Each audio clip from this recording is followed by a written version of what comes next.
While I was standing at my mother's grave watching her casket being lowered into the ground, my husband of 12 years moved his mistress into our home. The security cameras captured everything, every box, every piece of luggage, even their celebratory champagne toast in our bedroom.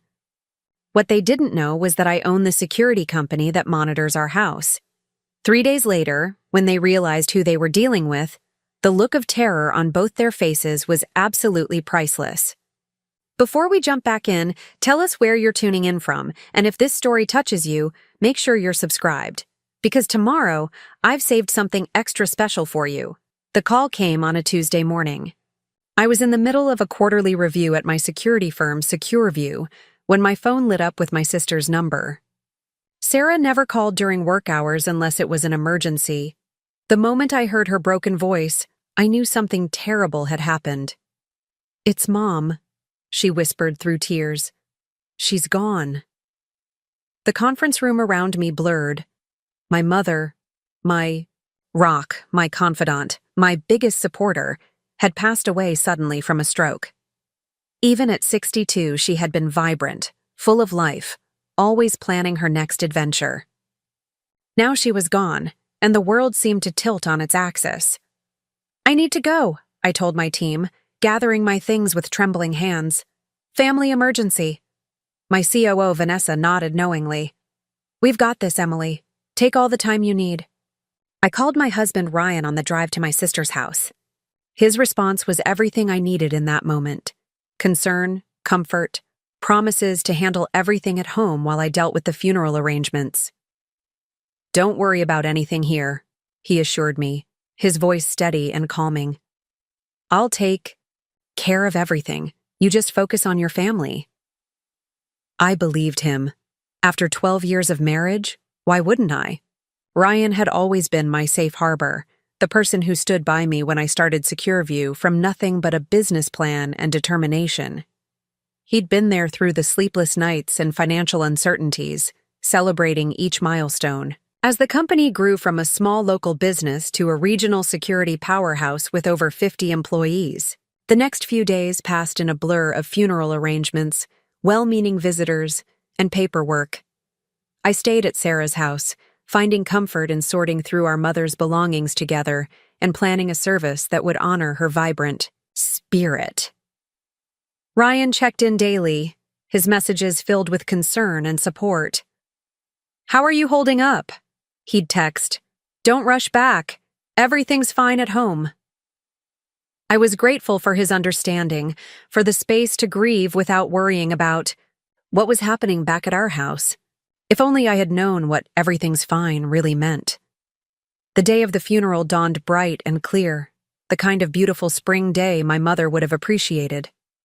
The church filled with friends, family, and colleagues whose lives she had touched. I stood at the podium, somehow finding the strength to deliver a eulogy that captured her spirit, her laughter, her kindness, her unwavering belief in chasing dreams no matter how impossible they seemed. "She's the reason I had the courage to start my own business," I told the gathered mourners. "She believed in me when no one else did, when even I had doubts." Ryan sat in the front row, handsome in his dark suit, his expression appropriately solemn. During the burial, he stood beside me, his arm around my waist, a physical anchor as I watched my mother's casket being lowered into the ground. I leaned into him, drawing strength from his presence, completely unaware that he was already planning his exit from our marriage. "I need to take a call," he whispered as the service concluded. "Work emergency. I'll meet you at the reception." I nodded, distracted by well-wishers offering condolences. I didn't think twice about his absence as people gathered at my sister's house afterward, sharing stories about my mother over food and drinks. When Ryan texted that he had to handle something at the office and would see me at home later, I simply sent back a heart emoji. I understood the demands of running a business. Sometimes emergencies couldn't wait, even on days like this. It was nearly 9 when I finally pulled into our driveway, emotionally exhausted from the day. The house was dark except for a single light in the kitchen, Ryan's thoughtful gesture, I assumed, so I wouldn't come home to complete darkness. I sat in the car for a moment, gathering the energy to face our empty house, to step back into regular life without my mother in it. Finally, I made my way inside, dropping my keys in the bowl by the door. Something felt different immediately, though I couldn't quite place what it was. The house smelled different. A perfume I didn't recognize lingered in the air. In the kitchen, I found a note from Ryan saying he had been called away on an urgent business trip and would be back in a few days. "I didn't want to bother you with it today of all days," he'd written. "Get some rest. Love you." His timing seemed odd, but I was too drained to question it. I poured myself a glass of water and headed upstairs, looking forward to a hot shower and my own bed after days at my sister's house. That's when I noticed the master bathroom door was closed, with light streaming from underneath. Ryan must have left the light on, I thought, reaching for the handle. The door opened to reveal a stranger, a young woman wrapped in my towel, her hair dripping wet, obviously just out of my shower. She screamed when she saw me, clutching the towel tighter around her slender body. "Who are you?" we both demanded in unison. "I'm Emily," I said, my voice dangerously calm despite the adrenaline surging through my veins. "I live here. This is my house." The color drained from her face. "But Ryan said—" She stopped abruptly, realizing her mistake. "Ryan said what?" I asked, though I already knew the answer. The pieces were falling into place. The unfamiliar perfume, Ryan's convenient business trip, the strange feeling that things had been moved around the house. "He said his wife was gone," she stammered, backing away from me. "That you two were separated and selling the house." A hollow laugh escaped me. "Well, he lied. We're very much married, and I've been at my mother's funeral today." Her eyes widened with genuine shock. "Funeral? He told me you were on a vacation with your boyfriend." Each word felt like another knife twisting in my chest. How long had this been going on? How many lies had he told, to her and to me? "I think you should get dressed," I said coldly. "And then I think you should tell me exactly when you moved in and what else Ryan has told you." As she scrambled to gather her clothes, I noticed more of her belongings scattered around my bedroom, makeup on my vanity, clothes hanging in my closet. This wasn't a one-night stand. She had moved in, on the very day I was burying my mother. I walked to the window, needing air, needing space to process this betrayal. That's when I noticed it. The small security camera in the corner of the ceiling, its red light blinking steadily. The same security system I had installed in our home 3 years ago when Secur launched its residential monitoring service. The same system that recorded footage to secure cloud storage that I, as the company owner, had complete access to. The same system that would have captured everything that happened in my house while I was saying goodbye to my mother. A plan began to form in my mind as I turned back to face the woman who had unknowingly stepped into the middle of what was about to become a very calculated revenge. She had no idea who she was dealing with, and neither did Ryan. They would both learn soon enough. "Tell me," I said, my voice steadier now, "how much do you know about what my husband does for a living?" The woman, who reluctantly introduced herself as Natalie, clutched her clothes to her chest, her expression a mixture of fear and confusion. "He works in investments," she replied, her voice small. "He's a portfolio manager at Westbrook Financial." I couldn't help but laugh, the sound harsh even to my own ears. "Investment management. That's what he told you?" Ryan wasn't a portfolio manager. He wasn't even in finance. My husband was an operations director at a mid-sized tech company. A good job, but nowhere near as prestigious or lucrative as what he'd apparently described to his mistress. "What else did he tell you about himself?" "About us?" I asked, sitting on the edge of the bed. Despite the hurricane of emotions tearing through me, I maintained a controlled exterior. Years of business negotiations had taught me the power of appearing calm even when you're falling apart inside. Natalie hesitated, looking toward the door as if calculating her chances of escape. Sit down, I said, my tone leaving no room for argument. We're going to have a conversation. Reluctantly, she perched on the armchair in the corner, still clutching her clothes like a shield. As she spoke, the full extent of Ryan's deception unfolded before me like some twisted fairy tale. According to Natalie, they'd met 6 months ago at a charity gala, one I'd skipped because of a major client emergency. Ryan had introduced himself as a successful investment executive, recently separated from his controlling, career-obsessed wife. He'd claimed our marriage had been deteriorating for years, that we were already living separate lives under the same roof while we finalized the sale of our house. He said you were barely ever home, Natalie explained, her voice growing steadier as she spoke. That you cared more about your job than your marriage, and that you'd agreed to see other people months ago. Each fabrication felt like another betrayal, another twist of the knife. Preparing and narrating this story took us a lot of time, so if you are enjoying it, subscribe to our channel. It means a lot to us. Now back to the story. Ryan had constructed an entire fictional life to seduce this woman, a woman who, I realized with a cold certainty, probably wasn't his first affair. When did he ask you to move in? I questioned, my mind already piecing together a timeline. Last week, she admitted. He said you were going away for 2 weeks with your new boyfriend, and it would be the perfect time for me to move in before the house sold. He said you'd cleared out your things already. I glanced around our bedroom, noticing for the first time that several of my personal items had indeed been removed. Photos, jewelry, even some of my clothes. Ryan had been systematically erasing me from our home, making space for his new life with Natalie. Did you quit your job to move here?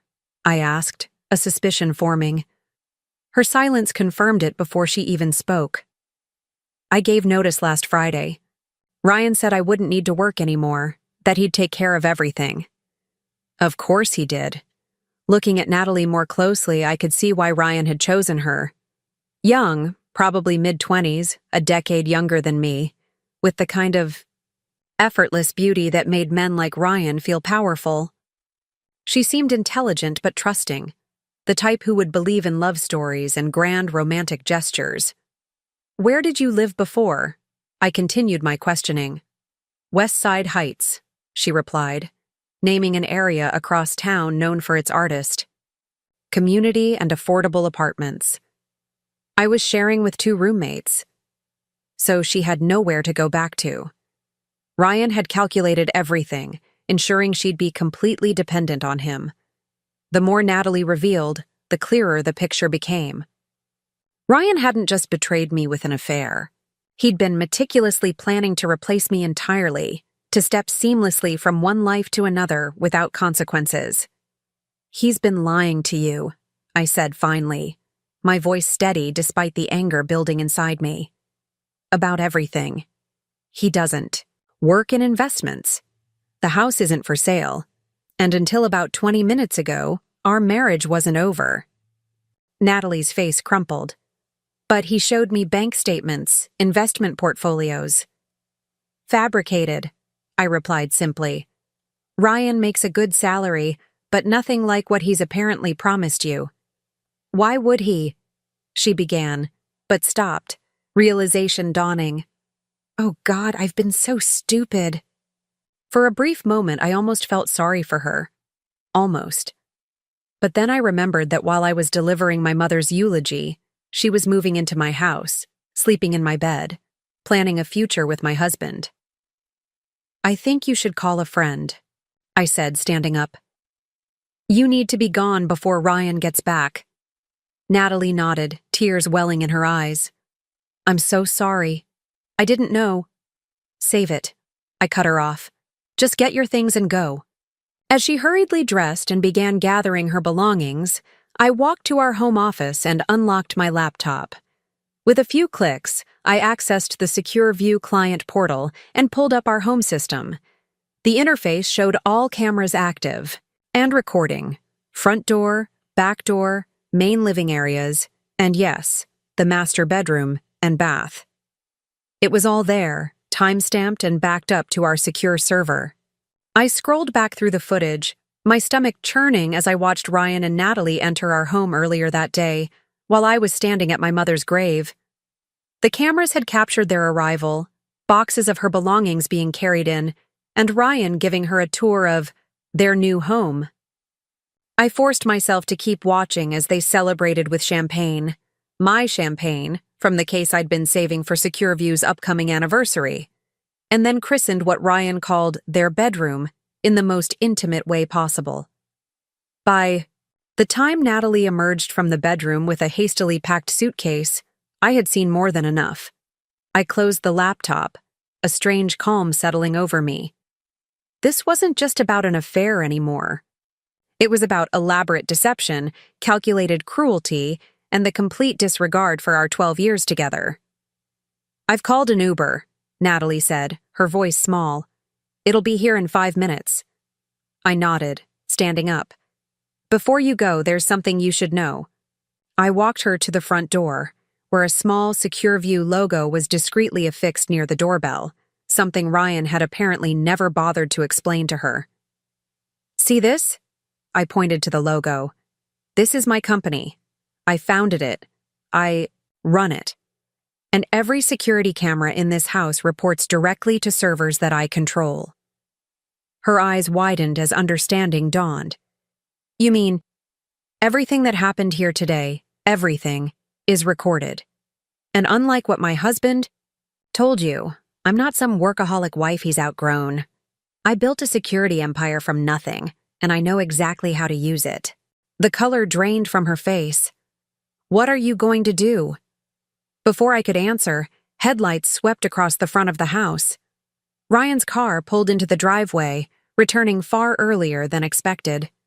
"Looks like we're about to find out," I said, a cold smile forming on my lips as I opened the front door, positioning myself so that Ryan would see both of us standing there, Natalie with her suitcase, me with my newfound knowledge of his betrayal.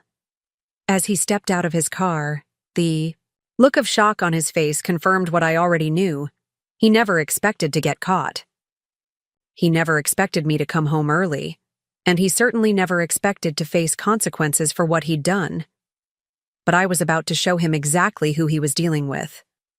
The moment froze in time, Ryan standing in the driveway, car door still open, briefcase in hand, Natalie beside me with her hastily packed suitcase, and me, standing in the doorway of the home we'd built together, the weight of betrayal crushing against my ribs. Ryan recovered quickly, his face shifting from shock to calculated charm in seconds. It was a transformation I'd seen countless times in business meetings and social gatherings, the chameleon-like ability to adapt that had once made me proud to call him my husband. "Emily," he said, his voice gentle as he approached, "You're home early. I wasn't expecting you until tomorrow." The audacity of his calm demeanor sent ice through my veins. He was still trying to control the situation, to smooth over the catastrophic collision of his two separate lives. "Clearly," I replied, my voice steady despite the tremor I felt in my limbs. Ryan's eyes darted to Natalie, silently communicating, something I couldn't decipher. I stepped slightly in front of her, blocking their visual connection. "Don't worry about looking to her for help," I said. "Natalie and I have been having quite the chat about your investment career." His face paled slightly, but the smile remained fixed in place as he climbed the steps to the porch. "Emily, I can explain everything," he began, using the soothing tone that had diffused 100 arguments in the past. "This isn't what it looks like." "Save it," I cut him off, echoing the words I'd said to Natalie earlier. "I've seen the footage." That stopped him cold. "What footage?" I gestured to the small camera mounted discreetly above the front door. "Did you forget who I am? What I do? Every camera in this house has been recording since the day we installed the system. I've seen everything, Ryan. Everything." His confident facade cracked, revealing a flash of genuine fear before he recovered. "Emily, please, let's talk about this inside, privately." He glanced meaningfully at Natalie. "No," I said firmly. "There's nothing to discuss. Natalie is leaving. You've lied to her just as thoroughly as you've lied to me. And you." I took a deep breath, steadying myself. "You need to pack a bag and get out too." "This is my house," he countered, steel entering his voice. "My name is on the mortgage." A bitter laugh escaped me. "Along with mine. But more importantly, my company's security system has footage of you moving your mistress into our home while I was burying my mother. Do you really want to test how that will play out legally?" Before Ryan could respond, the distant headlights of Natalie's Uber appeared at the end of our street. She shifted uncomfortably beside me, clutching her suitcase like a lifeline. "That's my ride," she murmured. "Go," I told her, not unkindly. Despite everything, I recognized that she too had been manipulated by Ryan's lies. "This isn't your fight." Natalie gave a quick nod, brushing past Ryan without meeting his eyes. As she hurried down the walkway, he made no move to stop her, his focus entirely on me, calculating, assessing the damage, planning his next move. When the car pulled away, we were left alone in the heavy silence. I stepped back into the house, leaving the door open. After a moment's hesitation, Ryan followed, closing it quietly behind him. The facade was completely gone now. In its place was a cold anger I'd rarely seen directed at me in our years together. "You had no right to send her away," he said, his voice low and dangerous. "You had no right to come back early without telling me." The absurdity of his accusation might have been comical under different circumstances. I had no right to come back to my own home after burying my mother? "You know what I mean," he snapped. "We had an arrangement." "No, Ryan. You had a fantasy, a delusion that you could replace me with a younger model and step into some fictional life you created. There was never any arrangement." He ran a hand through his hair, frustration radiating from him in waves. "This marriage has been dead for years and you know it. You're never here. You care more about your precious company than you do about us." There it was, the familiar refrain. The narrative he'd clearly been refining for months, perhaps years. The same story he'd fed to Natalie, now served up to me as justification. "Is that the story you've been telling yourself?" I asked quietly. "That I forced you into this? That I drove you to lie, to cheat, to move another woman into our home? On the day of my mother's funeral?" "You weren't supposed to be home," he exploded, then immediately seemed to regret the outburst. "I mean, the timing was unfortunate. I was going to tell you everything when you got back." "Tell me what, exactly? That while I was grieving, you were celebrating with champagne in our bedroom? That you've been systematically removing my things from our home? That you fabricated an entire career to impress your girlfriend?" His eyes widened slightly at the last part. "How much did she tell you?" "Everything," I replied, though in truth I suspected there was much more I hadn't yet uncovered. Westbrook Financial? Portfolio management? The fictitious separated husband with the cold, career-obsessed wife? Ryan's jaw tightened. It wasn't entirely fiction. I felt the blow as if he'd physically struck me. 12 years of marriage, of building a life together, dismissed so casually. I took a deep breath, refusing to let him see how deeply his words cut. "I built my company from nothing," I said quietly. "You used to be proud of that. You used to tell people how amazing it was, what I'd accomplished."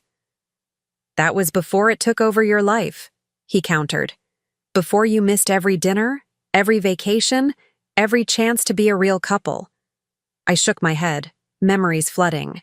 Back, late nights at the office, yes, but also Ryan's gradual withdrawal, his increasing disinterest in my work, the subtle criticisms that had grown more frequent over the years. "I was building something," I said. "Something that would secure our future. And you were right there with me, encouraging me every step of the way." When did that change, Ryan? When did you decide that my success was a threat rather than something to celebrate? He didn't answer immediately, his gaze dropping to the floor. When he finally spoke, his voice was different, quieter, almost resigned. I don't know. Maybe when I realized I was always going to be Emily's husband instead of my own person. Maybe when I saw you outgrowing me, out-earning me, outshining. Me at every turn. The raw honesty surprised me, momentarily cutting through my anger. This was the real betrayal, not just the affair or the lies, but the festering resentment he'd hidden behind a supportive facade. So instead of talking, to me, instead of working through it, you decided to create this elaborate fiction? To plan a complete life replacement while pretending everything was fine? Ryan moved to the living room, sinking onto the couch we'd chosen together years ago. It just happened. Natalie was uncomplicated. She looked at me like I was important. And you couldn't resist playing the big-shot investment banker, I added, the pieces clicking into place. The successful man with the cold, absent wife. It must have been intoxicating to reinvent yourself. He didn't deny it, which was answer enough. We sat in silence for a moment, the weight of 12 years and countless lies hanging between us. I want you out of this house tonight, I finally said. Take what you need for a few days. We can figure out the rest later. And if I refuse? He challenged, a hint of his earlier defiance returning. I met his gaze steadily. Then I call my security team and have them physically remove you. Then I contact a lawyer and provide them with footage of you moving your mistress into our home while I was at my mother's funeral.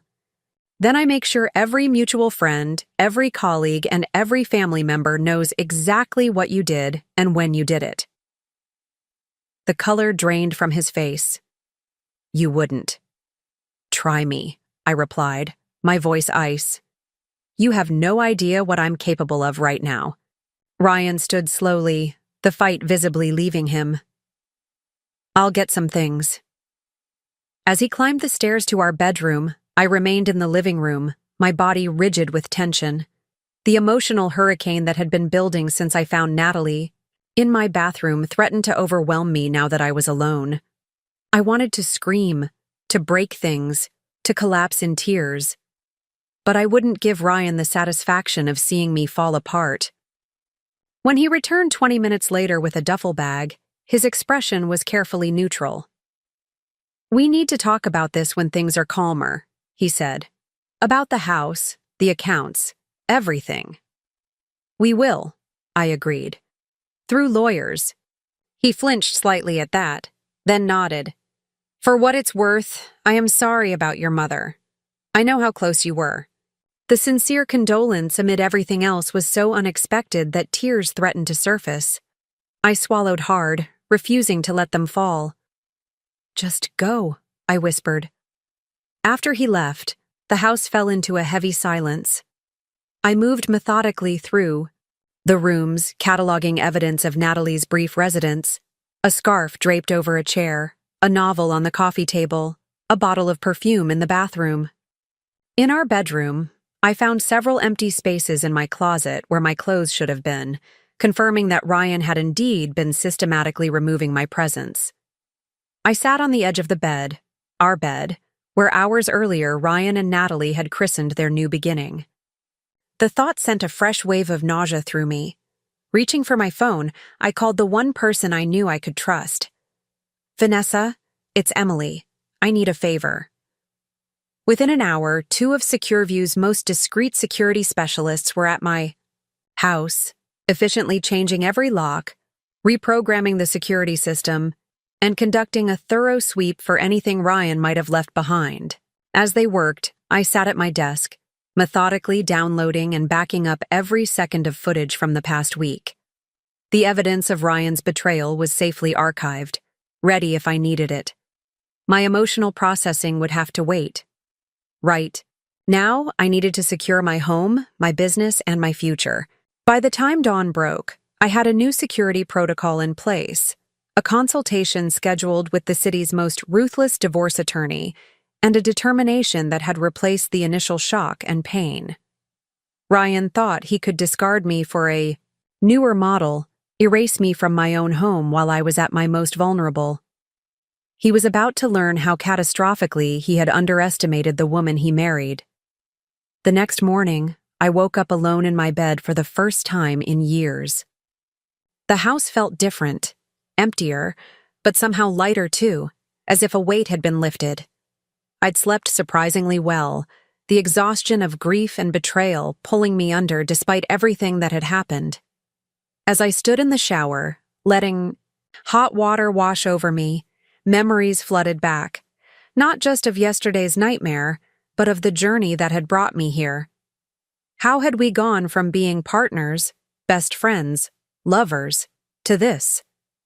The signs had been there, I realize now, but I'd been too busy, too trusting, too certain of our foundation to see them. Ryan and I had met at a tech startup where we both worked fresh out of college. He in operations, me in the IT security department. We'd connected over late-night debugging sessions and shared takeout dinners, bonding over similar backgrounds and ambitions.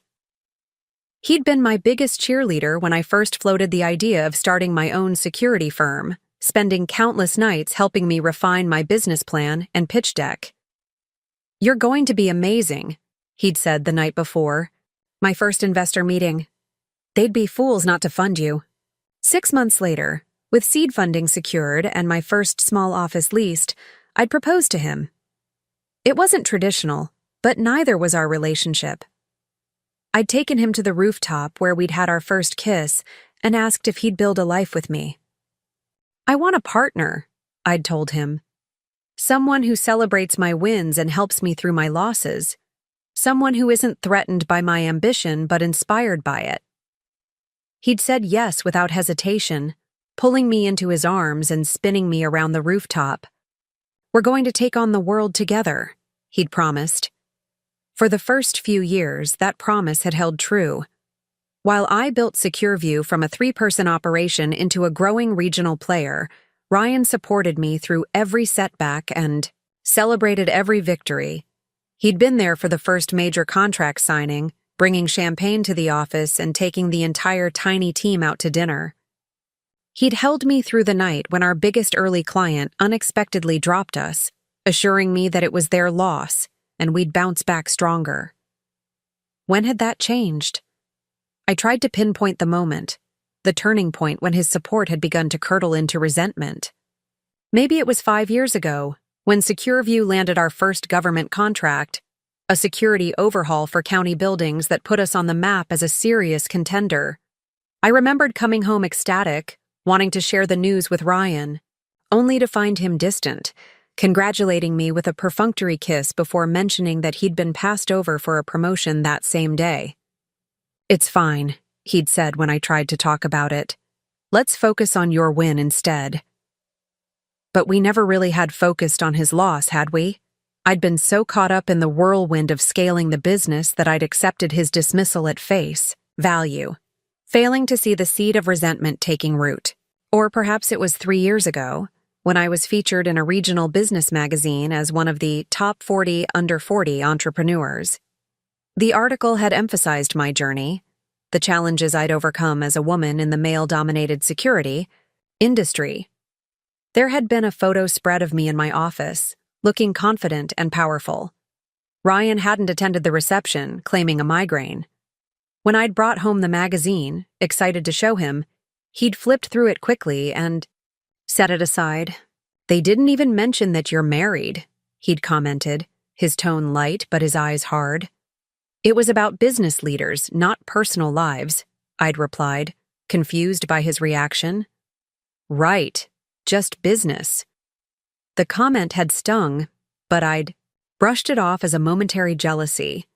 We were partners after all. We supported each other's successes. Except, as I stood in the shower now, the hot water beating against my skin, I realized we hadn't been partners for a long time. Somewhere along the way, Ryan had stopped seeing us as a team and started seeing us as competitors. My success had become his failure, my growth, his stagnation. I stepped out of the shower, wrapping myself in a plush towel, one that thankfully didn't carry the scent of Natalie's perfume. As I wiped the steam from the mirror, I studied my reflection. The woman staring back at me looked tired, yes, but also strangely composed. I'd expected to see devastation in my eyes, but instead there was a steely determination. My phone rang as I was getting dressed. Vanessa, checking in after last night's emergency. "How are you holding up?" she asked, her voice gentle but not pitying. "I'm processing," I replied truthfully. "It's a lot to take in." "I can only imagine."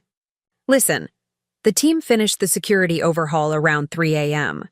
New monitoring protocols are in place, and I've flagged Ryan's access badges as suspended across all our systems." I hadn't even thought about the company access.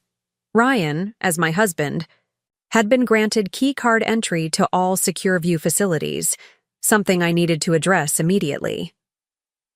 "Thank you," I said, immensely grateful for her foresight. "Can you also make sure his system login is deactivated? He has access to some of our client portals." "Already done," she assured me. "And Emily. I've cleared your calendar for the rest of the week. The quarterly reports can wait." I started to protest, then stopped myself. The old Emily would have insisted on getting back to work immediately, using it as a shield against dealing with personal pain. But that approach had cost me more than I'd realized. "Thanks, Vanessa. I think I need the time." After hanging up, I made my way downstairs, bracing myself to face my home in the daylight. The remnants of Ryan and Natalie's brief cohabitation had been mostly cleared away by my security team, but I could still sense the violation of my space.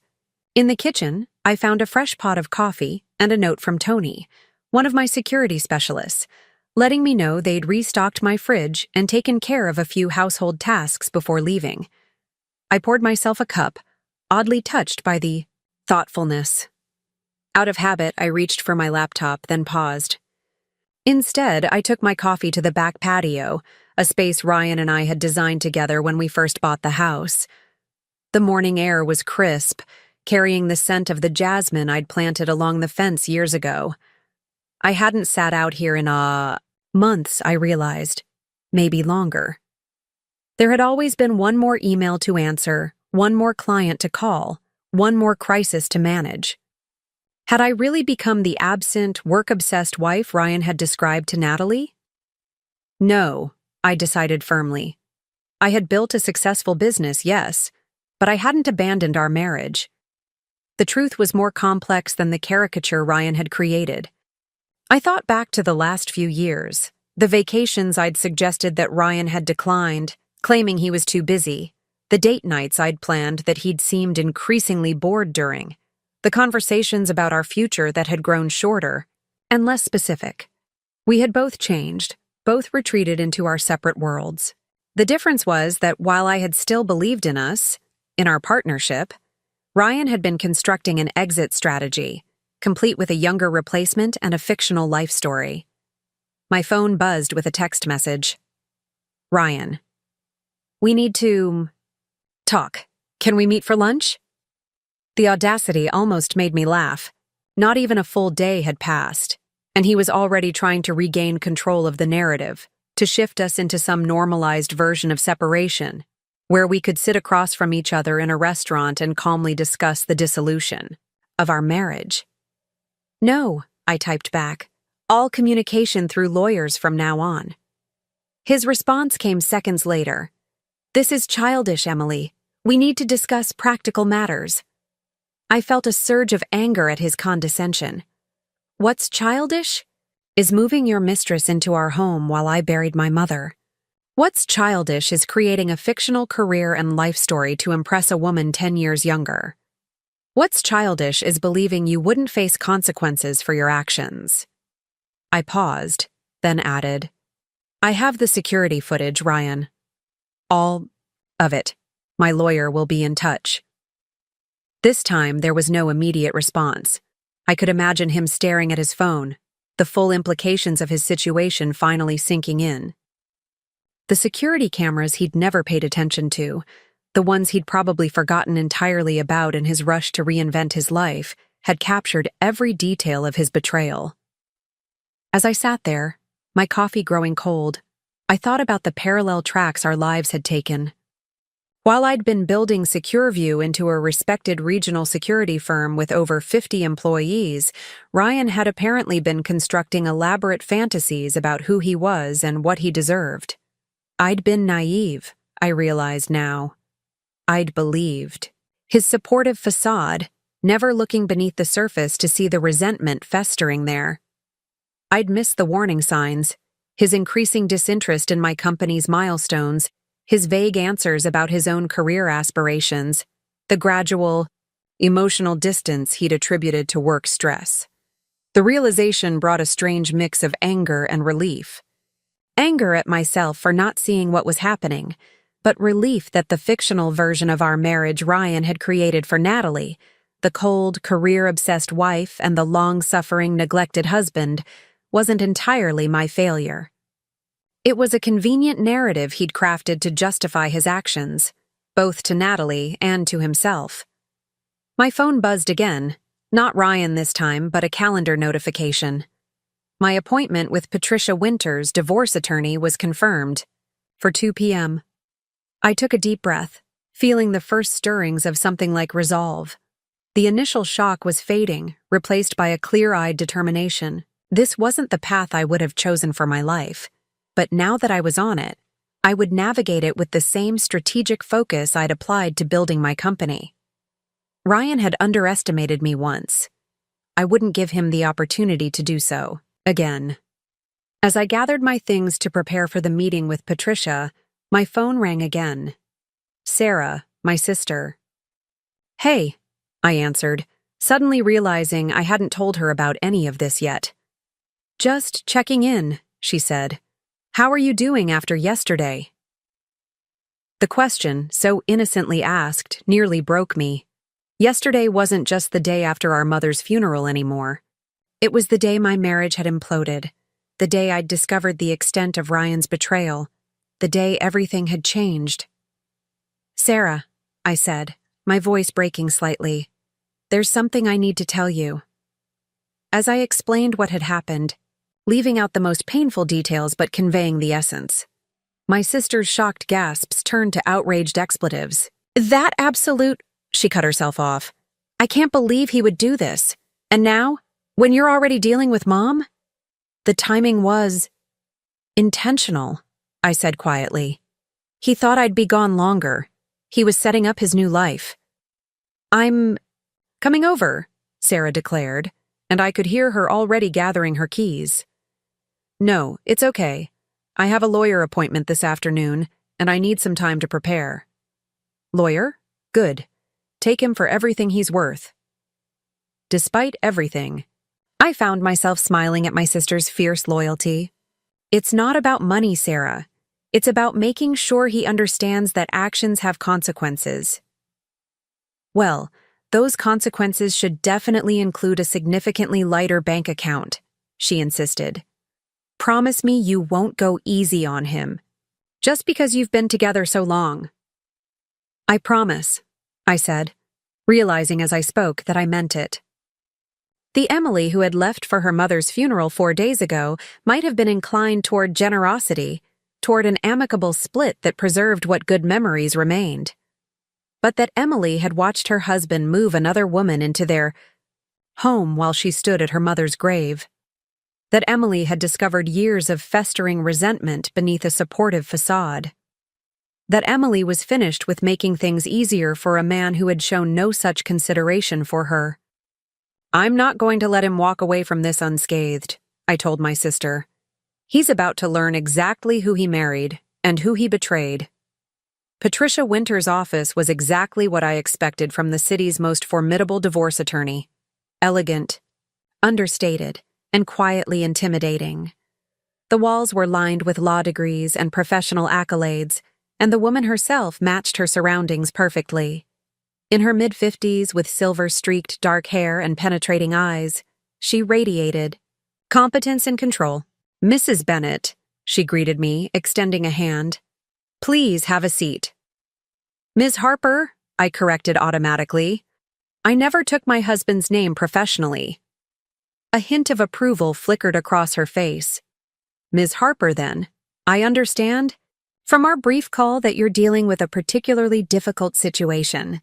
For the next 20 minutes, I laid out the facts. My mother's death, Ryan's betrayal, the security footage that had captured it all. Patricia listened without interruption, occasionally making notes in a sleek leather portfolio. The timing is especially egregious, she commented when I finished. Moving his mistress in during your mother's funeral shows a level of callousness that any judge would find troubling. Does that matter legally? I asked. Infidelity itself rarely impacts financial settlements in our state, she explained. But the manner and timing of it can influence a judge's perception of character and decision-making. And the fact that you have video evidence changes the equation considerably. She leaned forward slightly. Most affairs are denied or minimized in divorce proceedings. Your husband won't have that luxury. I felt a strange satisfaction at her words. Ryan couldn't spin this, couldn't minimize what he'd done or claim it was a momentary lapse. The evidence was irrefutable. Let's discuss your financial situation, Patricia continued. You mentioned you own a security company. Secureview, I confirmed. I founded it 8 years ago. It's entirely separate from any marital assets. I started it before we were married, and the company has always maintained its own accounts and financial structure. Patricia nodded, making another note. That's helpful. What about your home? Purchased together 5 years ago. We're both on the mortgage and deed. Joint bank accounts? One for household expenses, but our primary accounts are separate. I've always maintained financial independence. Smart, she remarked. Many of my clients find themselves financially vulnerable during divorce because they've integrated everything.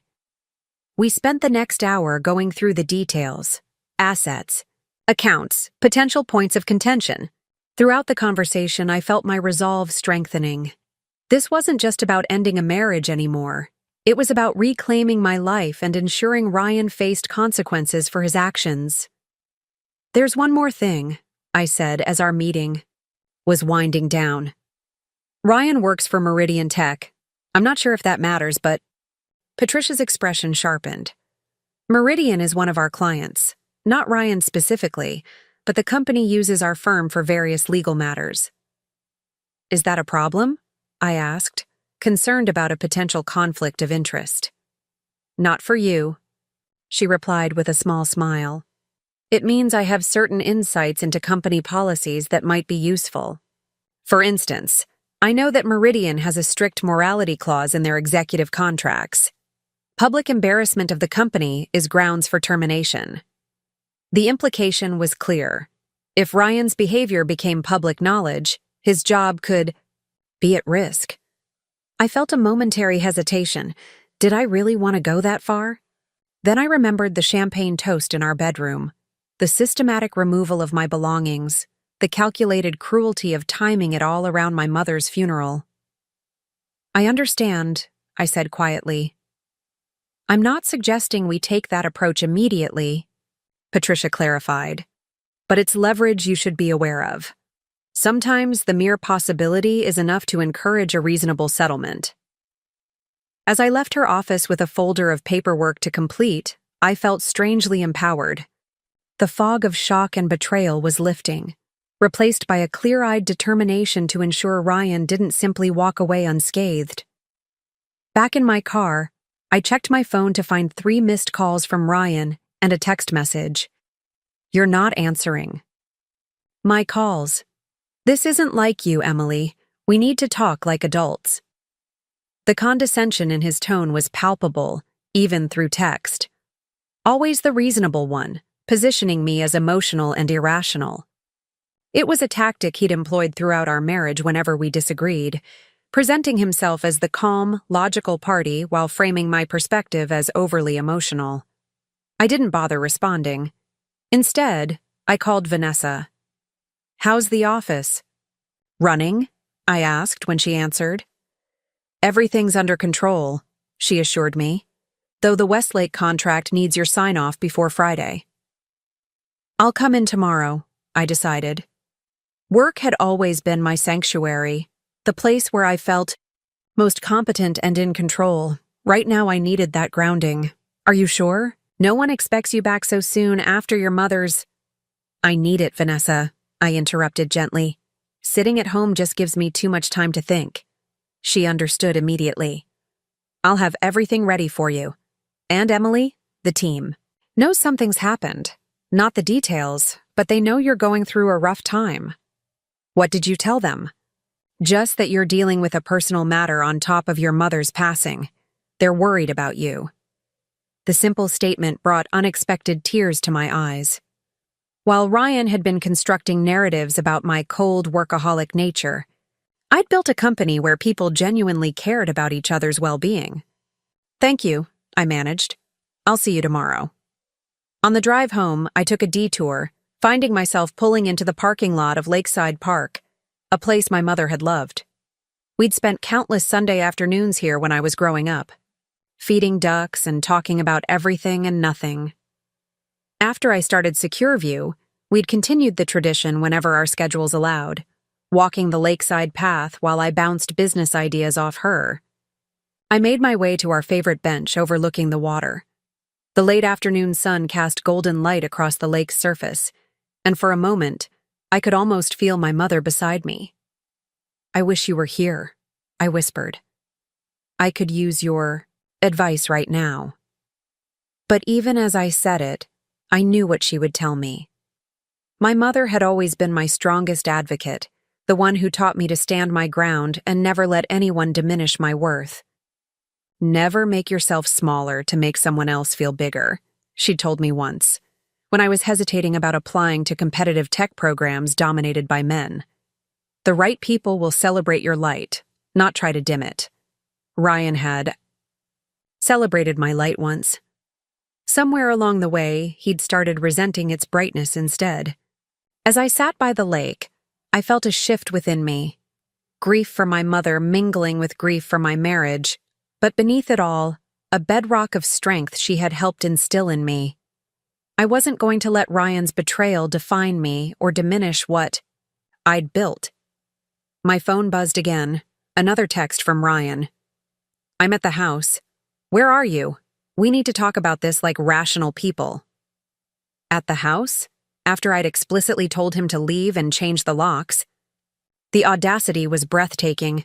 I called Tony immediately. "Ryan's at the house," I said without preamble. "Can you check the security feed?" "On it," he replied. A moment later, "He's at the front door trying his key. Looks frustrated that it's not working." Of course he was. Ryan had never truly accepted that rules applied to him. "Can you send someone over?" "Already dispatching a team, 2 minutes out." "Tell them not to be gentle," I added, surprising myself with the steel in my voice. While I waited for confirmation that the situation was handled, I sat with my new resolve. This wasn't a woman scorned seeking vengeance. This was a businesswoman protecting her assets, a daughter honoring her mother's legacy of strength, a person refusing to be erased. 10 minutes later, Tony called back. "Situation resolved," he reported. Ryan left the premises after our team explained the trespassing laws. He wasn't happy, but he wasn't stupid enough to escalate with 2 security professionals present. Did he say what he wanted? Claimed he needed to retrieve important work documents from his home office. Our guys explained that he could arrange to collect his belongings through proper legal channels. I closed my eyes, imagining the scene. Ryan, always so carefully put together, facing the reality that his actions had consequences, that I wasn't going to roll over and make this easy for him. "Thank you, Tony. I appreciate it." "No problem, boss. That's what we're here for." As I drove home, I felt a strange sense of calm. The initial crushing pain of betrayal was transforming into something else. Not forgiveness, certainly, but a focused determination to move forward on my own terms. When I arrived home, I checked the security footage from earlier. There was Ryan, standing on our front porch, irritation clear on his face as he realized his key no longer worked. The entitled expectation in his stance, the assumption that he could simply return whenever he wanted despite what he'd done, it all confirmed I was making the right choice. I spent the evening organizing paperwork for Patricia, securing financial documents, and making lists of shared assets. The methodical work kept my mind focused, preventing it from spiraling into the emotional abyss that kept threatening. Around 9, my doorbell rang.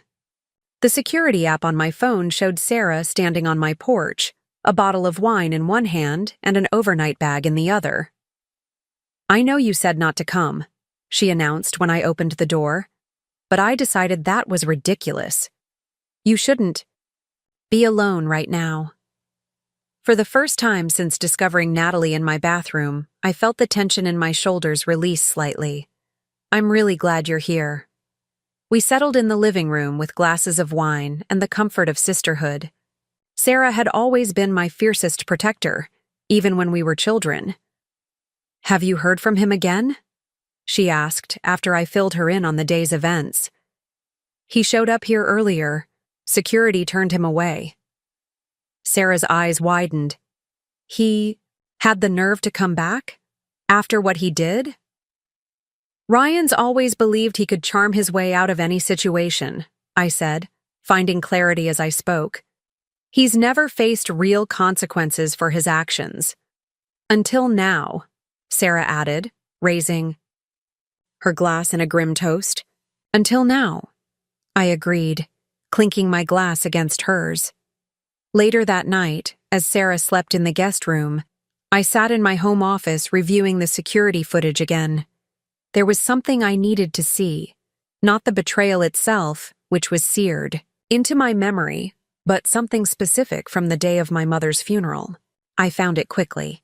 Ryan standing beside me at the graveside, his arm around my waist in what appeared to be a gesture of support. But now, looking closer, I could see his free hand checking his phone, his attention already elsewhere while I grieved. Even in that sacred moment, he had been planning his escape, coordinating with Natalie, orchestrating his new beginning while standing beside me at an ending. The footage should have hurt, should have twisted the knife deeper. Instead, it crystallized my resolve. This wasn't a man who deserved my tears or my mercy. This was a man who had calculated his betrayal down to the minute, taking advantage of my most vulnerable moment to pursue his selfish desires. I downloaded the clip, adding it to the growing file of evidence I was compiling. Then I closed my laptop and went to bed, sleeping soundly for the first time since my world had imploded. In the morning, I woke with a clear sense of purpose. The path forward wasn't easy, but it was becoming clearer. Ryan had underestimated me once, assuming I would either never discover his betrayal or would be too devastated to fight back effectively. He was about to discover just how badly he had miscalculated. My return to Secureview the next morning felt like stepping into a different world, one where I was respected, competent, and in control. The sleek glass building that housed our headquarters had always filled me with pride, but today it felt like a sanctuary. As I walked through the lobby, our receptionist Deborah looked up in surprise. "Ms. Harper, we weren't expecting you back so soon." "Some things can't wait," I replied with a small smile. "How's everything running?" "Smoothly. Vanessa's been handling the client calls, and the team stepped up for the Riverside presentation yesterday." She hesitated before adding, "We're all so sorry about your mother." I nodded, touched by her sincerity.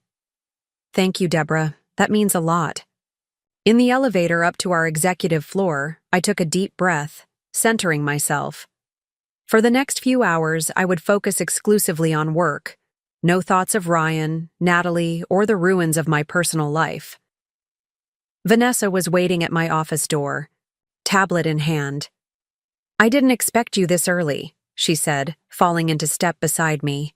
The team meeting isn't until 10. I needed to get out of the house, I admitted, settling behind my desk. The familiar space, ergonomic chair, dual monitors, the small potted succulent my mother had given me when I signed the lease on this building, felt comfortingly normal. Catch me up on everything I've missed. For the next hour, we reviewed client updates, project timelines, and the pending Westlake contract. The work absorbed me completely, providing a respite from emotional turmoil. This was where I excelled, where I could solve problems with clear-headed strategy rather than navigate the murky waters of betrayal and loss. When Vanessa finally ran, out of updates, she hesitated, clearly wanting to say something more.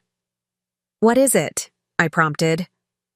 "I'm not sure if this is the right time, but there's been a development with Meridian Tech." My attention sharpened immediately. Ryan's company.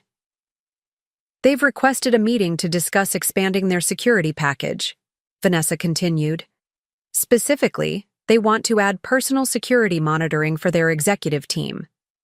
The irony wasn't lost on me. Ryan's company wanted to expand into personal security, the very thing that had captured his betrayal. "When's the meeting?" "Friday at 2. I can handle it if you prefer." "No," I cut in, a plan already forming. "I'll take it personally." Vanessa looked uncertain. "Are you sure that's a good idea, given the situation with Ryan?" "It's precisely because of the situation with Ryan that I need to be there," I explained. "This is business, and I won't let personal matters interfere with a potential contract expansion."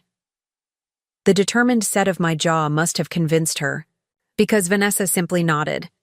"I'll set it up.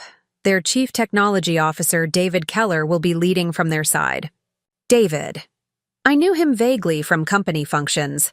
A serious, competent man who had always treated me with professional respect, unlike some of Ryan's other colleagues who tended to view me as Ryan's wife, rather than a successful business owner, in my own right.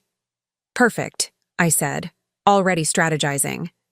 "Have the team prepare a comprehensive proposal. I want options for everything from basic home monitoring to full executive protection."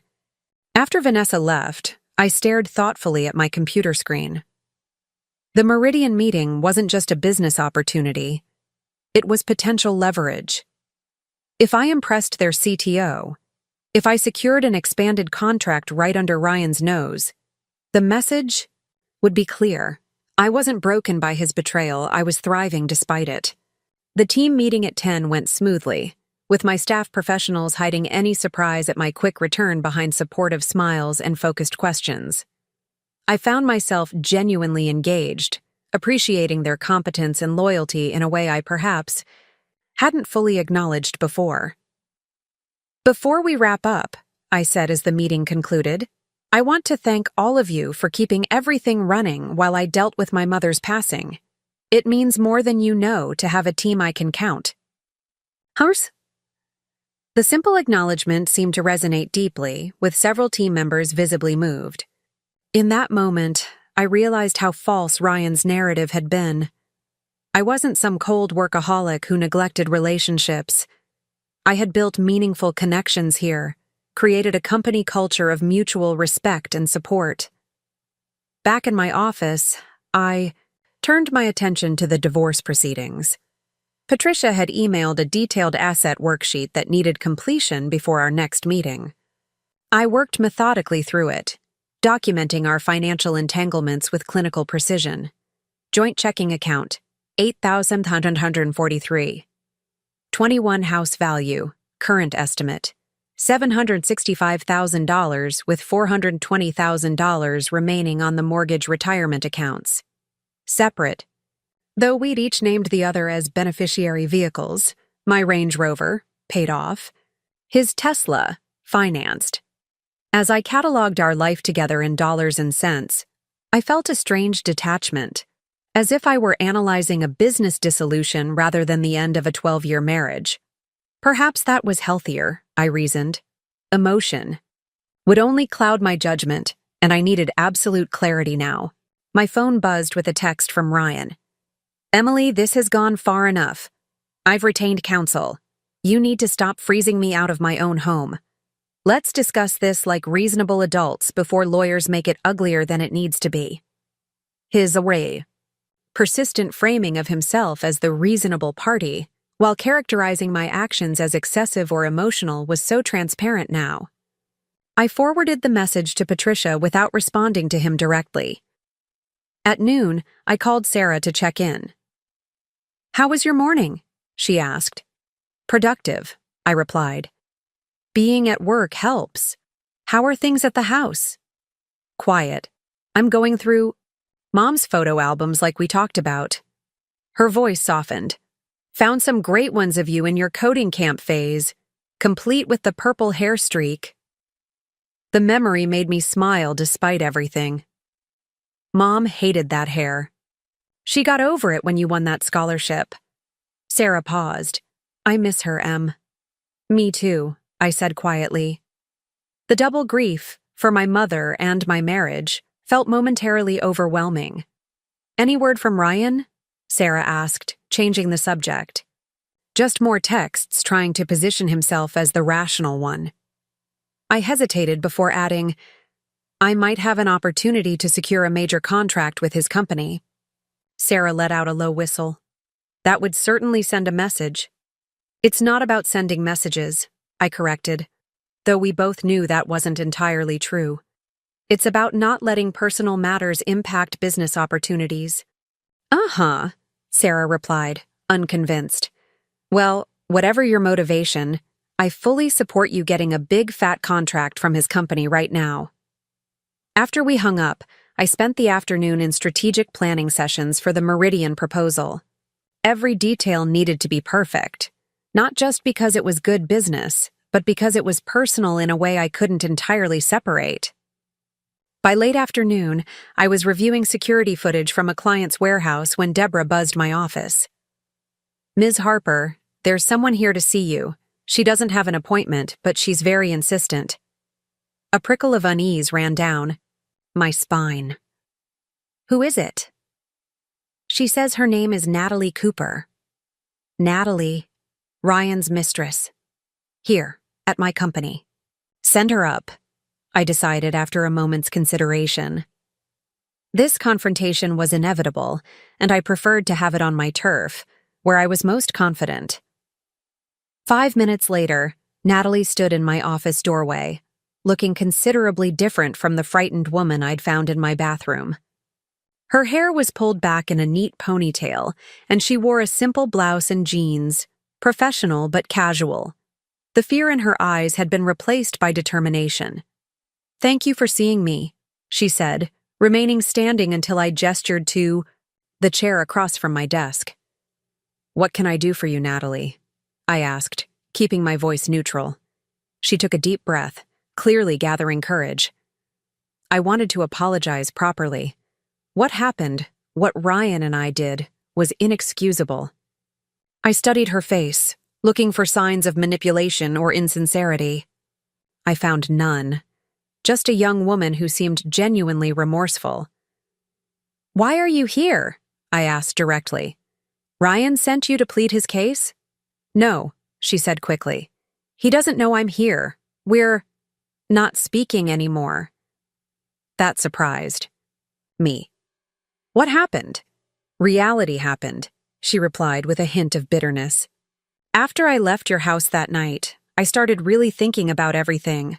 All the lies he told me, how easily he manipulated both of us. I realized I didn't even know who he really was." I remained silent, waiting for her to continue. "I called him the next day to end things," she explained. "He tried to convince me that we could still be together, that once the divorce was settled, we'd have our fresh start." She shook her head. "But I kept thinking about how cruelly he spoke about you, how he timed everything around your mother's funeral, how he systematically erased you from your own home." Her words hit me with unexpected force. Hearing Ryan's actions described by someone else, someone who had initially been complicit but was now clearly repelled, somehow validated my own horror. I realized that anyone who could be that calculating, With someone they'd supposedly loved for years would eventually do the same to me, Natalie continued. And I wanted no part of it. So again, why are you here? I pressed, not yet ready to show any warmth. Natalie reached into her bag and pulled out a small USB drive, placing it on my desk. Because you deserve to know everything. This has all of our text messages, emails, everything from the past 6 months, including his plans for replacing you, his discussions about your company, and she hesitated, his strategies for hiding assets before filing for divorce. I stared at the small device, understanding immediately what a powerful piece of evidence it represented. Why would you give me this? Because it's the right thing to do, she said simply, and because I was raised better than to be the other woman, especially to someone who just lost her mother. Her eyes filled with genuine regret. I know it doesn't fix anything, but I hope it helps you protect yourself. I picked up the USB drive, turning it over in my fingers. Did he mention anything specific about SecurView in these messages? Natalie nodded. He talked about how he could use connections from your client list to start his own consulting business. Said he'd been gathering intelligence for months. The revelation sent ice through my veins. Not only had Ryan been planning to leave me, he'd been preparing to compete with me using information he'd gained through our relationship. The betrayal went beyond personal into professional territory, something I couldn't overlook. Thank you for bringing this to me, I said, my mind already racing with the implications. It was unexpected. Natalie stood, clearly sensing our conversation was concluding. I know you have no reason to believe anything I say, but I truly am sorry. I got caught up in a fantasy he created, and I didn't stop to think about who was getting hurt. As she turned to leave, a question occurred to me. Natalie, why did you quit your job before moving in? That seems like a big risk for a new relationship. She paused in the doorway, a flash of embarrassment crossing her face. Ryan told me that once we were living together, I wouldn't need to work. He said he had a trust fund that was about to mature and we'd be set for life within a few months. She gave a rueful smile. Another lie in a long list of them. After she left, I sat quietly, absorbing everything she had shared. The USB drive felt heavy in my hand, a digital record of Ryan's calculated betrayal and potential threat to my business. I connected it to my Secur testing laptop, running a virus scan before exploring its contents. The messages were damning, months of communication showing Ryan's methodical planning, his disdain for me and our marriage, and most alarmingly, his plans to leverage information about SecurView's clients and security protocols for his own benefit. In one exchange from just 2 weeks earlier, he'd written, "Once I'm out, I'll have everything I need to approach Westlake and Riverstone with a competing offer. Emily's been so transparent about their security needs, it'll be like taking candy from a baby." Westlake and Riverstone, 2 of our biggest clients, representing nearly 30% of our annual revenue. I forwarded the most incriminating messages to Patricia, adding a note about Natalie's unexpected visit. Then I called Tony into my office. "I need a comprehensive security audit," I told him, keeping my voice steady despite my racing heart. "Full system review, client portal access logs, everything. I need to know if anyone's been accessing information they shouldn't have." Tony's expression turned serious. "Breach concern?" "Possible corporate espionage," I confirmed. "Priority." 1. After he left to assemble a team, I sat back in my chair, a plan crystallizing in my mind. Ryan hadn't just betrayed me as a husband. He'd attempted to undermine the company I'd built from nothing. The personal betrayal had nearly broken me.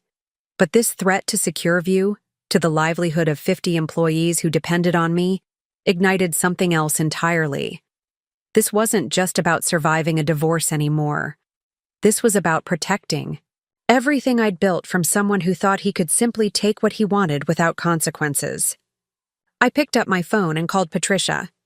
"I have new information," I said when she answered, and I'm ready to take the gloves off.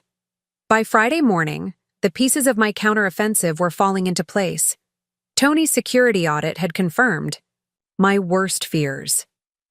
Ryan had indeed been accessing confidential client information through my home network, carefully covering his tracks, but leaving just enough digital fingerprints for our forensic team to trace.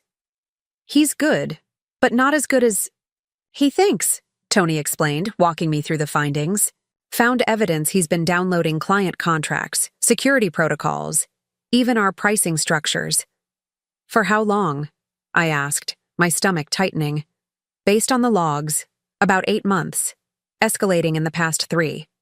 8 months. While I'd been grieving my mother's terminal diagnosis, planning for her care, and trying to maintain some semblance of normalcy at home and work, Ryan had been systematically gathering ammunition to use against me and my company. Can we prove it was him? I needed to be certain before proceeding. Tony nodded grimly. Timestamps match when you were at the office or traveling for work, and we found a cached email on your home server where he was testing sending documents. To a private account. It's him, all right. I thanked Tony and his team, then immediately called Patricia to update her. Her response was measured but confident. This changes the equation significantly, she said. We're no longer just dealing with divorce proceedings, but potential intellectual property theft and corporate espionage. I've brought in a colleague who specializes in business litigation. What's our next move? I asked. We document everything and prepare for a two-pronged approach.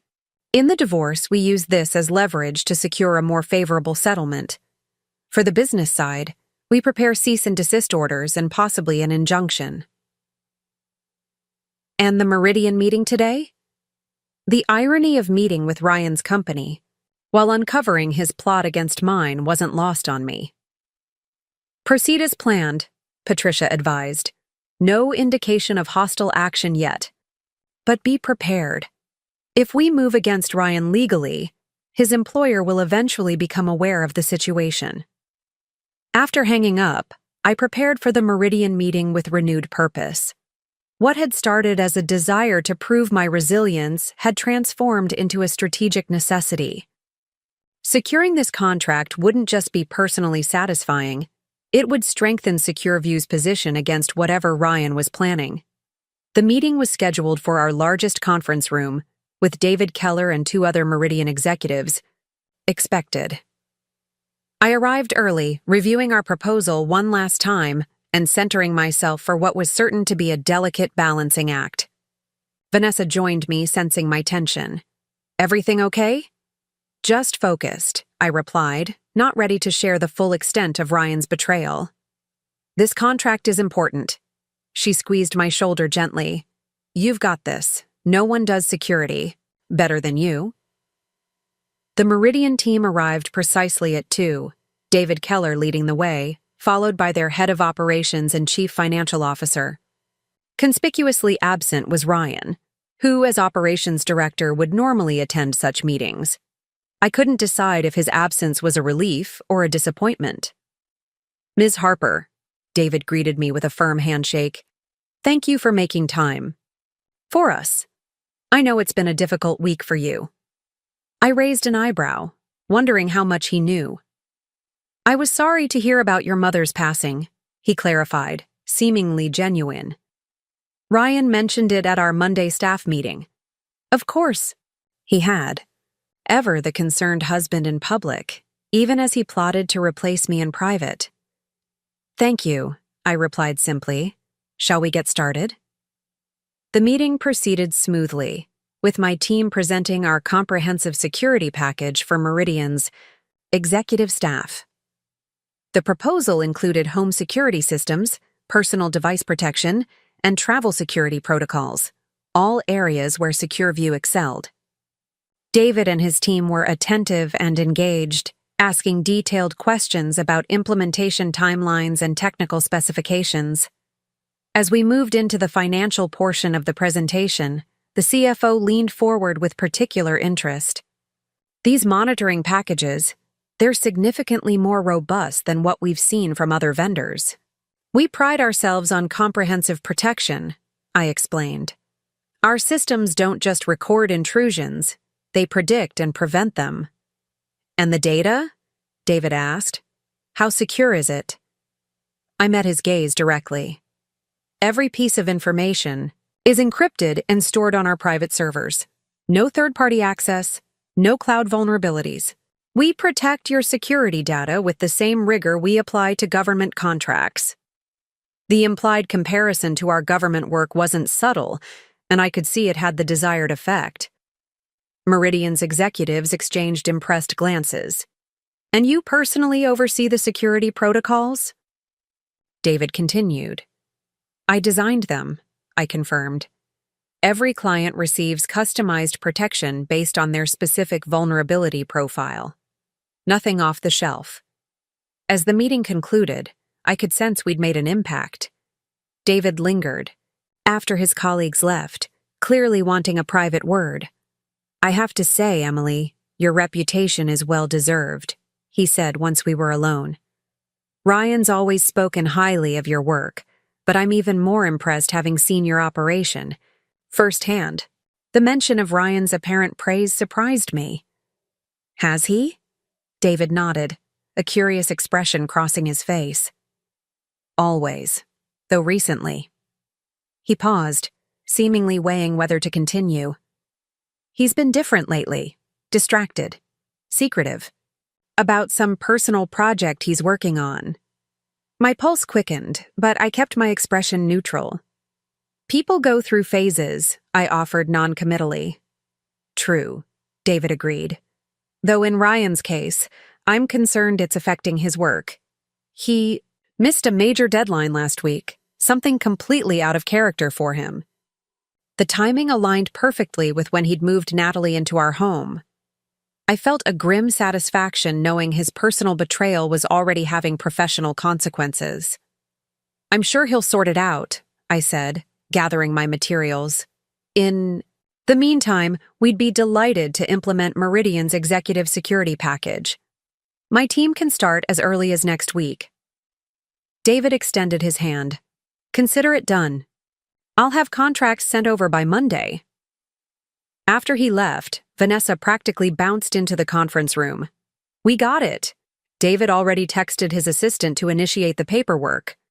Excellent work, I acknowledged, grateful for my team's professionalism despite the personal complications swirling beneath the surface. Back in my office, I called Patricia to report our success. Well done, she commended. Now, about next steps with Ryan. My colleague has prepared the cease and desist letter regarding the corporate espionage. We can serve it as early as tomorrow. I hesitated, considering the implications. Once that legal action was initiated, there would be no going back, no possibility of a quiet, dignified divorce. Do it, I decided. And Patricia, make sure it's delivered to him at work. That's aggressive, she noted without judgment. So, was stealing my company's proprietary information while moving his mistress into our home during my mother's funeral, I countered. Fair point. We'll proceed tomorrow morning. After hanging up, I stared out my office window at the city skyline, feeling a complex mix of emotions. There was a certain ruthlessness in my decision that I wouldn't have recognized in myself a week ago, but Ryan's betrayal had changed me, forced me to develop harder edges, to protect myself and my company with the same determination I'd once devoted to our partnership. My phone pinged with a text from Sarah. Just got a courier delivery at the house, legal paperwork from Ryan's attorney. So he'd made his move. I wasn't surprised. Ryan always believed in striking first, controlling the narrative. But this time, he was operating with incomplete information. He had no idea what I'd discovered about his corporate espionage, no inkling of the legal tsunami heading his way. What does it say? I texted back. Lots of legal jargon, but basically demanding access to the house and joint accounts, plus some BS about how you're emotionally compromised due to Mom's death and acting irrationally. The familiar strategy of painting me as emotional while Positioning himself as reasonable made me shake my head in disgust. "Don't worry about it," I replied. "Patricia's handling everything." "Want me to use it as kindling for a bonfire?" Sarah suggested, only half joking. Tempting, but no, just leave it for me to review tonight. I worked late, ensuring everything was in order before the weekend. The cease and desist would be delivered to Ryan first thing Monday morning at Meridian's offices, a calculated move to maximize the professional embarrassment. As I was shutting down my computer, an email notification caught my eye. A message from David Keller with the subject line, "Confidential, regarding R. Bennett." I opened it with a sense of foreboding. "Emily, I wanted to give you a heads up as a professional courtesy. Following our meeting today, I discovered Ryan has been accessing our secure servers to download company information beyond his authorization level. Our IT team flagged unusual activity this afternoon. Given our new business relationship and Ryan's connection to you, I felt you should be aware before we proceed with internal disciplinary measures on Monday. If you have insights that might be relevant, I'd appreciate a call this weekend." My heart raced as I reread the message. Ryan wasn't just targeting SecureView, he was stealing from his own employer as well. The scope of his betrayal was expanding, by the hour, painting a picture of a man spiraling into increasingly reckless behavior. I called David immediately, catching him as he was leaving his office. "Thank you for the warning," I said, skipping pleasantries. "I think we need to meet. In person. There's more you should know." We arranged to meet for breakfast the following morning at a discreet hotel restaurant downtown. As I drove home, I felt strangely calm despite the escalating situation.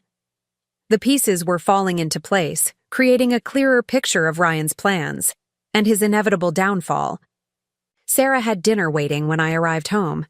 A simple pasta dish that reminded me of meals our mother used to make. "Thought you could use some comfort food," she explained, pouring wine for both of us. "Rough day?" "Illuminating," I corrected, filling her in on the developments with Meridian and Ryan's apparent corporate theft from his own employer. "Jesus," Sarah breathed. "What the hell is he thinking? It's like he's self-destructing." "Or he's desperate," I suggested, twirling pasta around my fork. "He's been building this elaborate exit strategy, but now that I caught him, everything's accelerating. Like he's grabbing whatever he can before the house of cards collapses," Sarah agreed. We ate in companionable silence for a while, the gravity of the situation settling around us. Finally, Sarah spoke again. "You know, I always liked Ryan. Thought he was good for you." "So did I admitted quietly. "But this," she gestured vaguely, "this isn't just a man having an affair. This is someone systematically trying to destroy everything you've built." I nodded, the truth of her words resonating deeply. "The question is why? What changed?" Sarah considered this. Maybe nothing changed. Maybe this is who he always was, and he just got better at hiding it. Or maybe he changed and I didn't notice, I countered, the old guilt surfacing briefly, before I pushed it away. Whatever Ryan's motivations, they didn't justify his actions. After dinner, I reviewed the legal paperwork Ryan's attorney had sent. Patricia had been right. Having video evidence changed everything. His claims that I was emotionally compromised and acting irrationally would crumble in the face of footage showing him moving Natalie into our home during my mother's funeral. I forwarded scans of the documents to Patricia with a brief note. "He's escalating, proceeding as planned." That night, I slept soundly for the first time in days, my path forward clear. The hidden truths were emerging, and with each revelation, my position strengthened while Ryan's weakened. He had underestimated me catastrophically, assumed I would be too broken by grief and betrayal to fight back effectively. Tomorrow's meeting with David would be another piece falling into place, another step toward ensuring Ryan faced the full consequences of his actions. As I drifted off to sleep, I thought about the security cameras that had captured his betrayal, the very technology I'd built my company around, now serving as silent witnesses to his downfall. There was a certain poetic justice in that, I decided. Ryan had forgotten the most basic rule of security. Someone is always watching. The hotel restaurant where I met David Keller the next morning was discreetly upscale, quiet enough for sensitive conversations but public enough to maintain professional boundaries. I arrived first, selecting a corner table with my back to the wall, a security habit I'd developed years ago. David arrived precisely on time, looking more casual than he had at our business meeting, but still impeccably put together. He greeted me with a firm handshake before settling across from me. "Thank you for meeting on such short notice," he said after we'd ordered coffee. "I realize this is an unusual situation." "Unusual doesn't begin to cover it," I replied with a wry smile. "But I appreciate your discretion." We made brief small talk until our coffees arrived, then David leaned forward, his expression turning serious. "Our IT team completed their preliminary audit late last night," he began. "Ryan has been accessing restricted servers for at least 6 months. Financial data, client lists, proprietary code. Well beyond what he needs for his role." I nodded, unsurprised but still disturbed by the confirmation. "It aligns with what we've discovered at Secur. He's been gathering our client information as well." David's eyebrows shot up.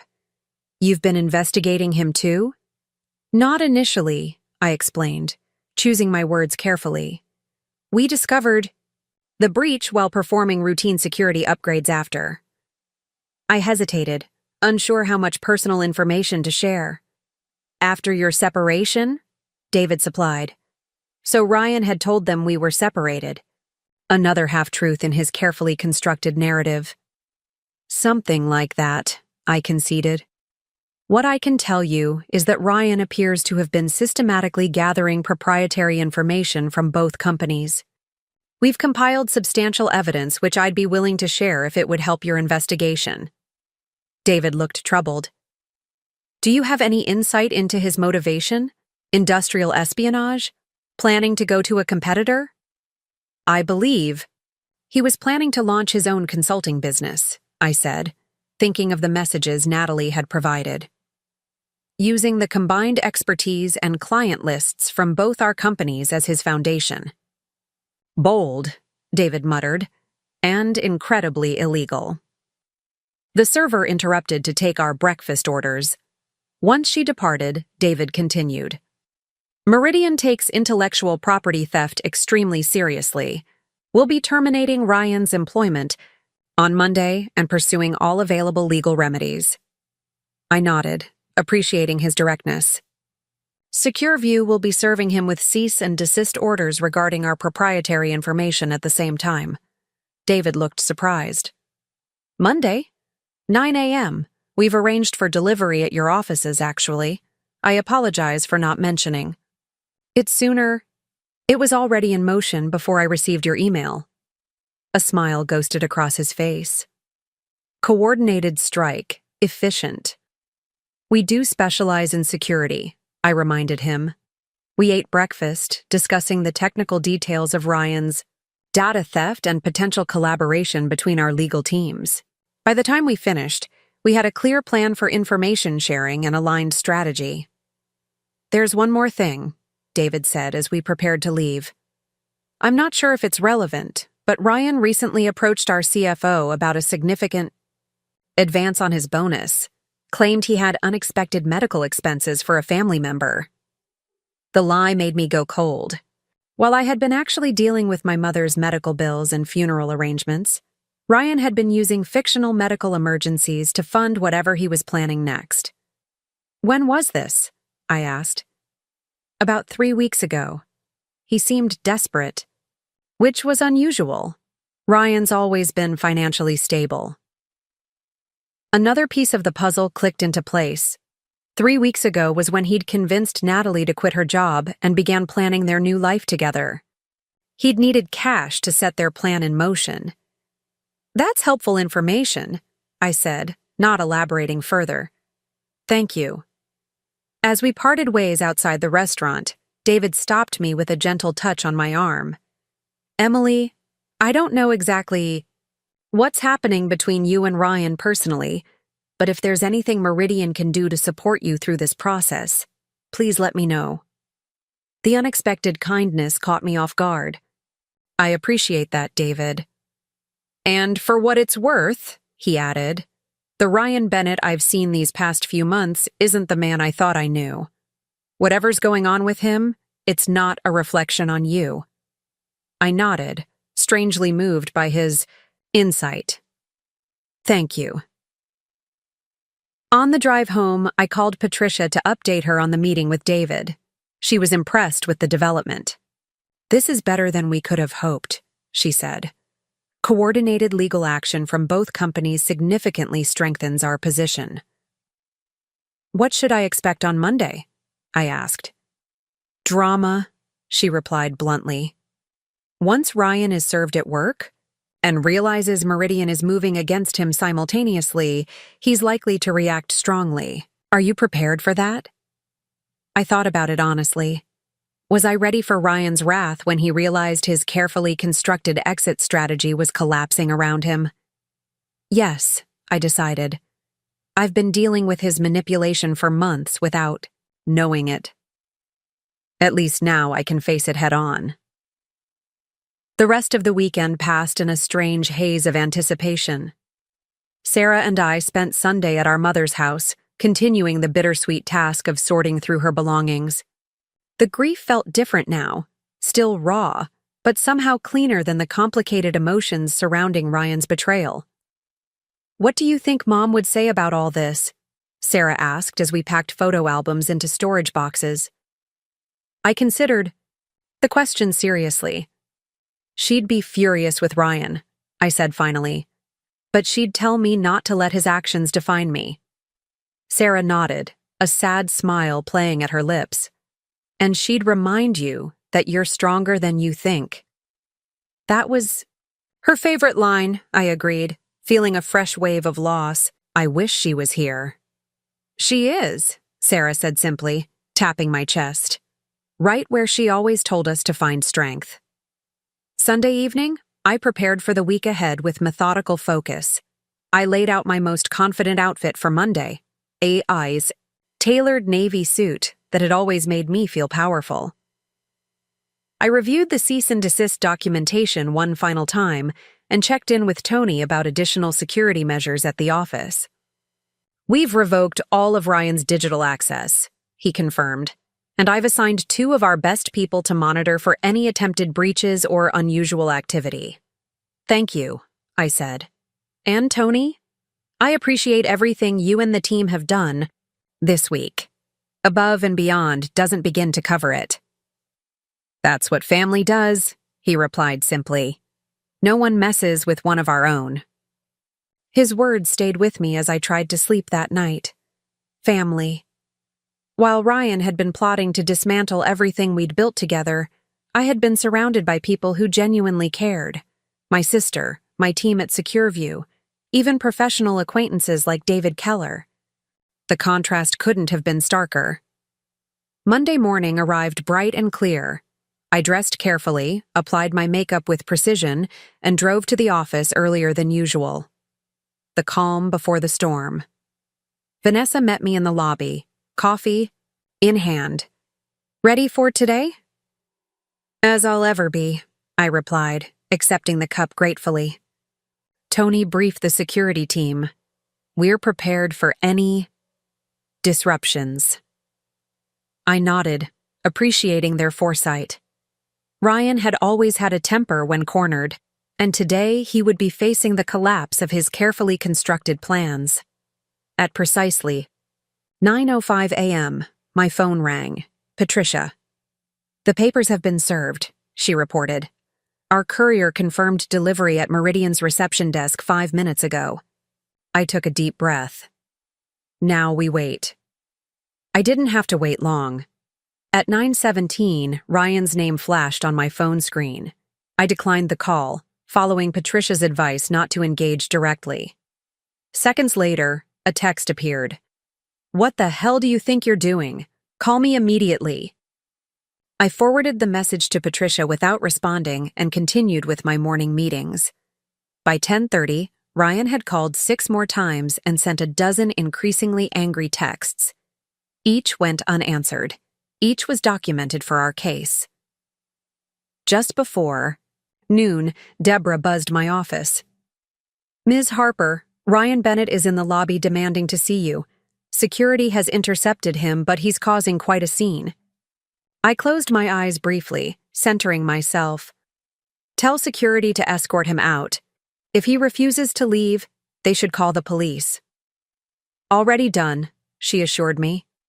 "Tony's handling it personally." I resisted the urge to watch the security feed. To see Ryan's face as he realized he couldn't bully his way into my company the way he'd bullied his way through our marriage. Instead, I focused on the contract documents from Meridian that had arrived that morning, a concrete symbol that my professional life would continue to thrive despite his attempts to undermine it. My phone buzzed with a text from Tony. "Situation resolved. RB removed from premises. Police not required, but report filed." The brief message spoke volumes. Ryan had been physically removed from Secur view, but had ultimately backed down rather than face police involvement. His self-preservation instinct was still functioning at least. At 1:15, Patricia called again. "Ryan's attorney just reached out," she reported. "Apparently, Ryan returned to Meridian after leaving your office only to find security clearing out his desk. They're suddenly very interested in discussing settlement terms." A surge of vindication washed over me. "What's our position?" "Strong and getting stronger," Patricia replied. "Meridian's legal team has reached out to coordinate on the intellectual property issues. They're taking an aggressive stance." "What does that mean for Ryan?" "Potentially criminal charges, certainly civil liability. His career in this industry is effectively over." The finality of that statement hit me with unexpected force. Despite everything, there was a small part of me that still remembered the supportive partner Ryan had once been, the man who had helped me build my dreams in those early days. "Are you still comfortable proceeding?" Patricia asked, sensing my hesitation. I thought about it for a moment, then replied with conviction. "Yes, he made his choices. Now he can live with the consequences." By mid-afternoon, word had spread throughout the office that something significant was happening. I called an impromptu staff meeting to address the situation directly. "As some of you may have noticed, there was an incident in the lobby this morning," I began once everyone was gathered. "I want to be transparent with you all. SecurView has identified a security breach involving my husband, Ryan Bennett." A murmur ran through the room. Surprise, concern, confusion. "The situation is being handled through appropriate legal channels," I continued. "Our client data remains secure, and we've taken all necessary steps to protect our systems and intellectual property." I paused, looking around at the team I'd built, professionals who deserved the truth. This is obviously personally difficult, but I want to assure everyone that SecurView's operations and future are not in jeopardy. In fact, we've just secured a major new contract with Meridian Tech. The announcement was met with supportive nods and a few subtle thumbs up from my leadership team.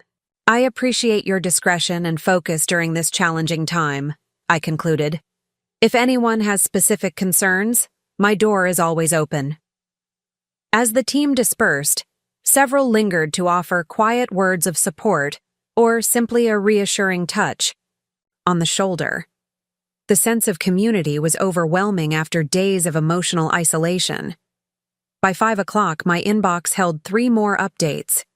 Confirmation from Meridian that Ryan's employment had been terminated effective immediately. Notification from our bank that Ryan had attempted and failed to access our joint accounts, which I'd frozen on Patricia's advice. And an email from Ryan's attorney requesting an urgent settlement conference. The reversal was complete. In just 7 days, Ryan had gone from celebrating his new beginning with Natalie in our home to losing his job, facing potential criminal charges, and scrambling to salvage what he could from the wreckage of his plans.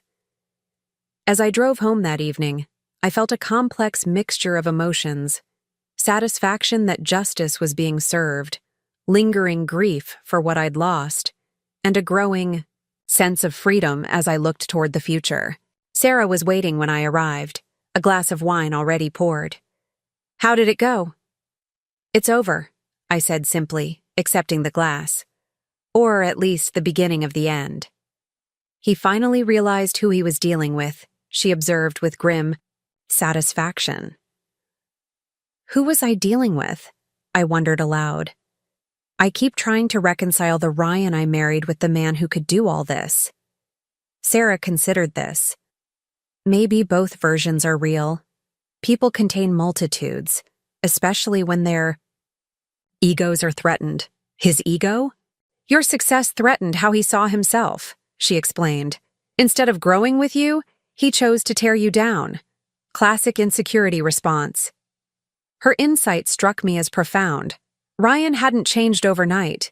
He'd gradually allowed his insecurities to poison what we'd built together.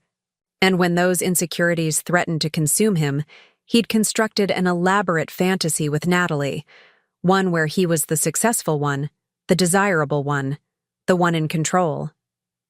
"What happens now?" Sarah asked, refilling our glasses. Thought about the question seriously. "Legally, we proceed with the divorce and the intellectual property claims. Personally," I paused, considering. "I rebuild. I focus on Secure View, on honoring Mom's memory, on figuring out who Emily Harper is without Ryan Bennett attached." "I like the sound of that," Sarah said, raising her glass in a toast. "To Emily Harper, security expert and all-around badass." I clinked my glass against hers, a genuine smile forming for what felt like the first time in weeks. To new beginnings. Later that night, alone in my office, I accessed the home security system one last time.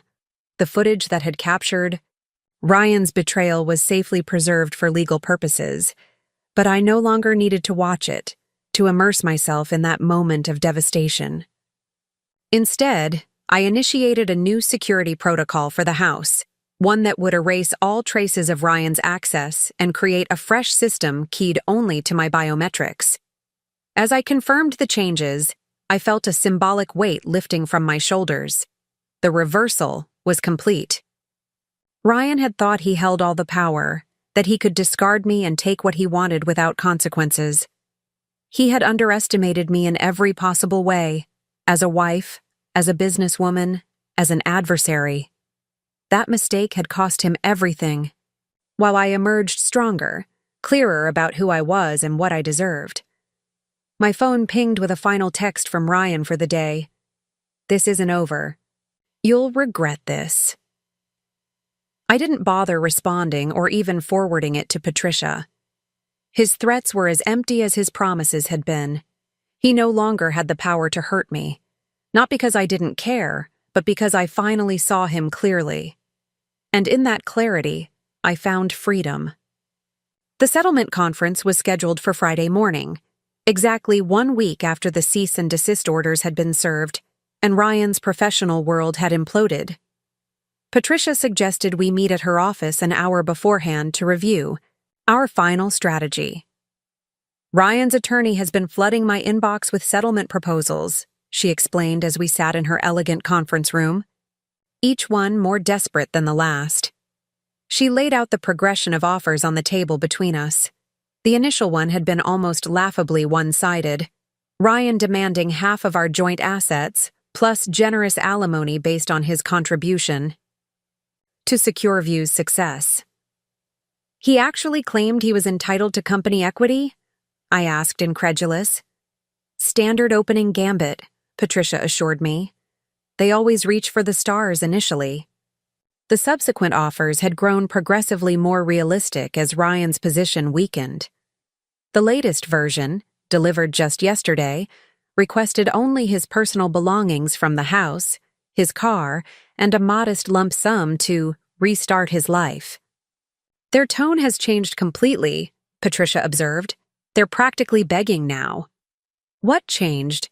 Reality, she replied simply. Meridian's legal team shared their findings with the district attorney's office yesterday. Criminal charges for corporate espionage are now a very real possibility. I took a deep breath, absorbing this information. Part of me still struggled with the magnitude of consequences Ryan was facing, consequences I had helped orchestrate. Patricia studied me carefully. Having second thoughts? Not exactly, I said slowly. It's just, the Ryan I thought I knew would never have risked this much. People do desperate things when their self-image is threatened, Patricia replied, echoing Sarah's insight. Especially narcissistic personalities. Do you think he's a narcissist? The question had been bothering me for days. Patricia shrugged slightly. I'm not a psychologist, but in my experience, individuals who can maintain elaborate deceptions while showing minimal remorse often exhibit narcissistic traits. She gathered her papers, refocusing on the immediate task. For today's meeting, I recommend we keep it brief and businesslike. No engaging with emotional appeals, no responding to accusations. We state our terms. Period. I nodded, steeling myself. And those terms? Full divorce with no financial obligations on either side. You keep the house and Secur view, obviously. He keeps his personal belongings and vehicle.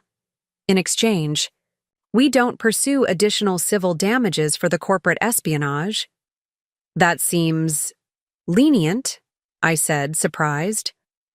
Patricia gave me a knowing look. The criminal investigation will proceed regardless of our civil settlement. Meridian is quite determined, and they have an airtight case. Our leniency on civil damages costs us little while giving us the moral high ground. Her strategic thinking impressed me once again. You're playing chess while he's playing checkers. Precisely, she agreed with a small smile. The goal isn't just to win, but to win so definitively that he can never challenge the outcome.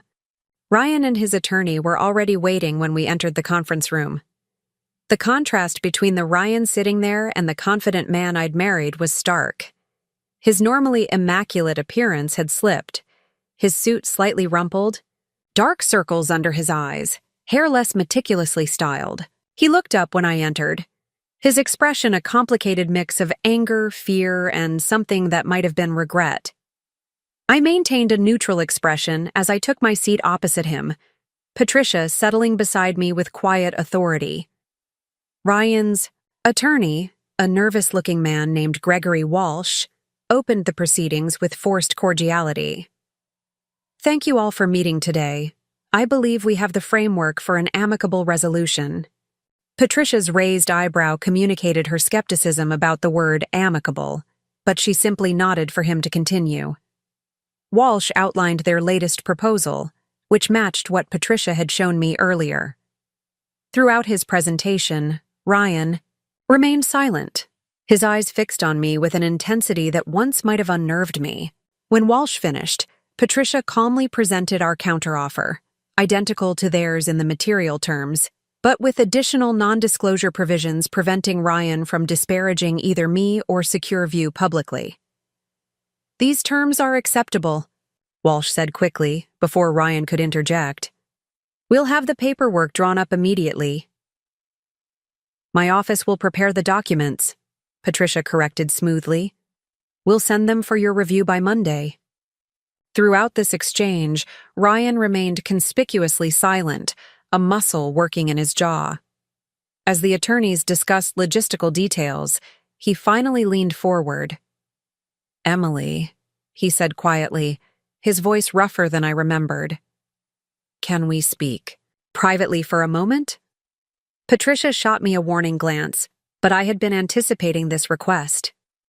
Anything you have to say can be said here, I replied evenly. Please, he insisted, an edge of desperation breaking through. 5 minutes. That's all I'm asking after 12 years together. I considered refusing, following Patricia's advice, to avoid engagement. But there was a part of me that needed closure, needed to hear whatever he thought would justify his actions. 5 minutes, I agreed, ignoring Patricia's disapproving frown. In the atrium downstairs. The small garden atrium on the building's ground floor offered both privacy and security, open enough that I wouldn't feel trapped, but secluded enough for a genuine conversation. Ryan arrived moments after I did, his footsteps hesitant as he approached the bench where I waited. "Thank you," he said, remaining standing. "I didn't think you'd agree to talk to me." "I almost didn't," I replied honestly. "What do you want, Ryan?" He ran a hand through his hair, a gesture so familiar it caused an unexpected pang of nostalgia. "I want to explain." "Explain what? How you systematically betrayed me? How you moved another woman into our home while I was burying my mother? How you stole proprietary information from my company? Which part needs explaining?" The words came out sharper than I'd intended, the accumulated hurt finding its voice despite my determination to remain detached. Ryan flinched. "All of it." "None of it. I don't know." He sank onto the bench beside me, careful to maintain distance between us. "It all got so out of control." "That's not an explanation," I pointed out. "That's an excuse." "You're right," he admitted, surprising me.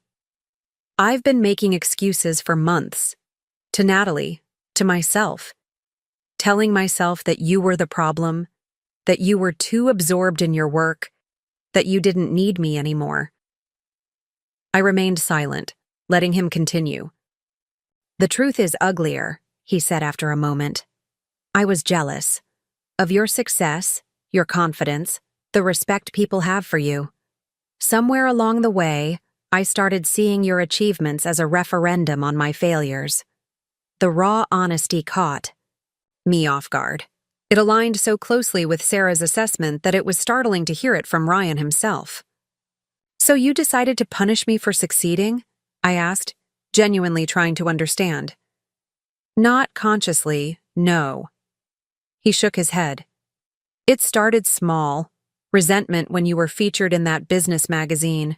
Irritation when people at parties asked about your company instead of my work. Then I met Natalie." My stomach tightened at her name, but I kept my expression neutral. "She looked at me like I was impressive," Ryan continued, his voice hollow. "She believed the stories I told about being an investment executive, about having a trust fund. With her, I could be the successful one, the provider, the protector. It was intoxicating." "And the corporate espionage? Was that intoxicating too?" He winced. "That was pure desperation. Once I started living this double life, I needed a way to sustain it. The idea of starting my own consulting firm using your client connections seemed like the perfect solution. I convinced myself I deserved it, that it was compensation for supporting you in the early days of Secur. The twisted logic would have been almost laughable if it weren't so destructive. "You were planning to compete against me using information you stole from my company?" "I wasn't thinking clearly," he admitted. "Once I started down that path, each step made the next one seem more reasonable. By the time I moved Natalie in, I was completely disconnected from reality. The day of my mother's funeral, I said, the hurt still raw. You couldn't even wait a day." Ryan's face contorted with what appeared to be genuine shame. There's no excuse for that. She was pressuring me about when she could move in, and I saw an opportunity. I knew you'd be gone all day." He paused.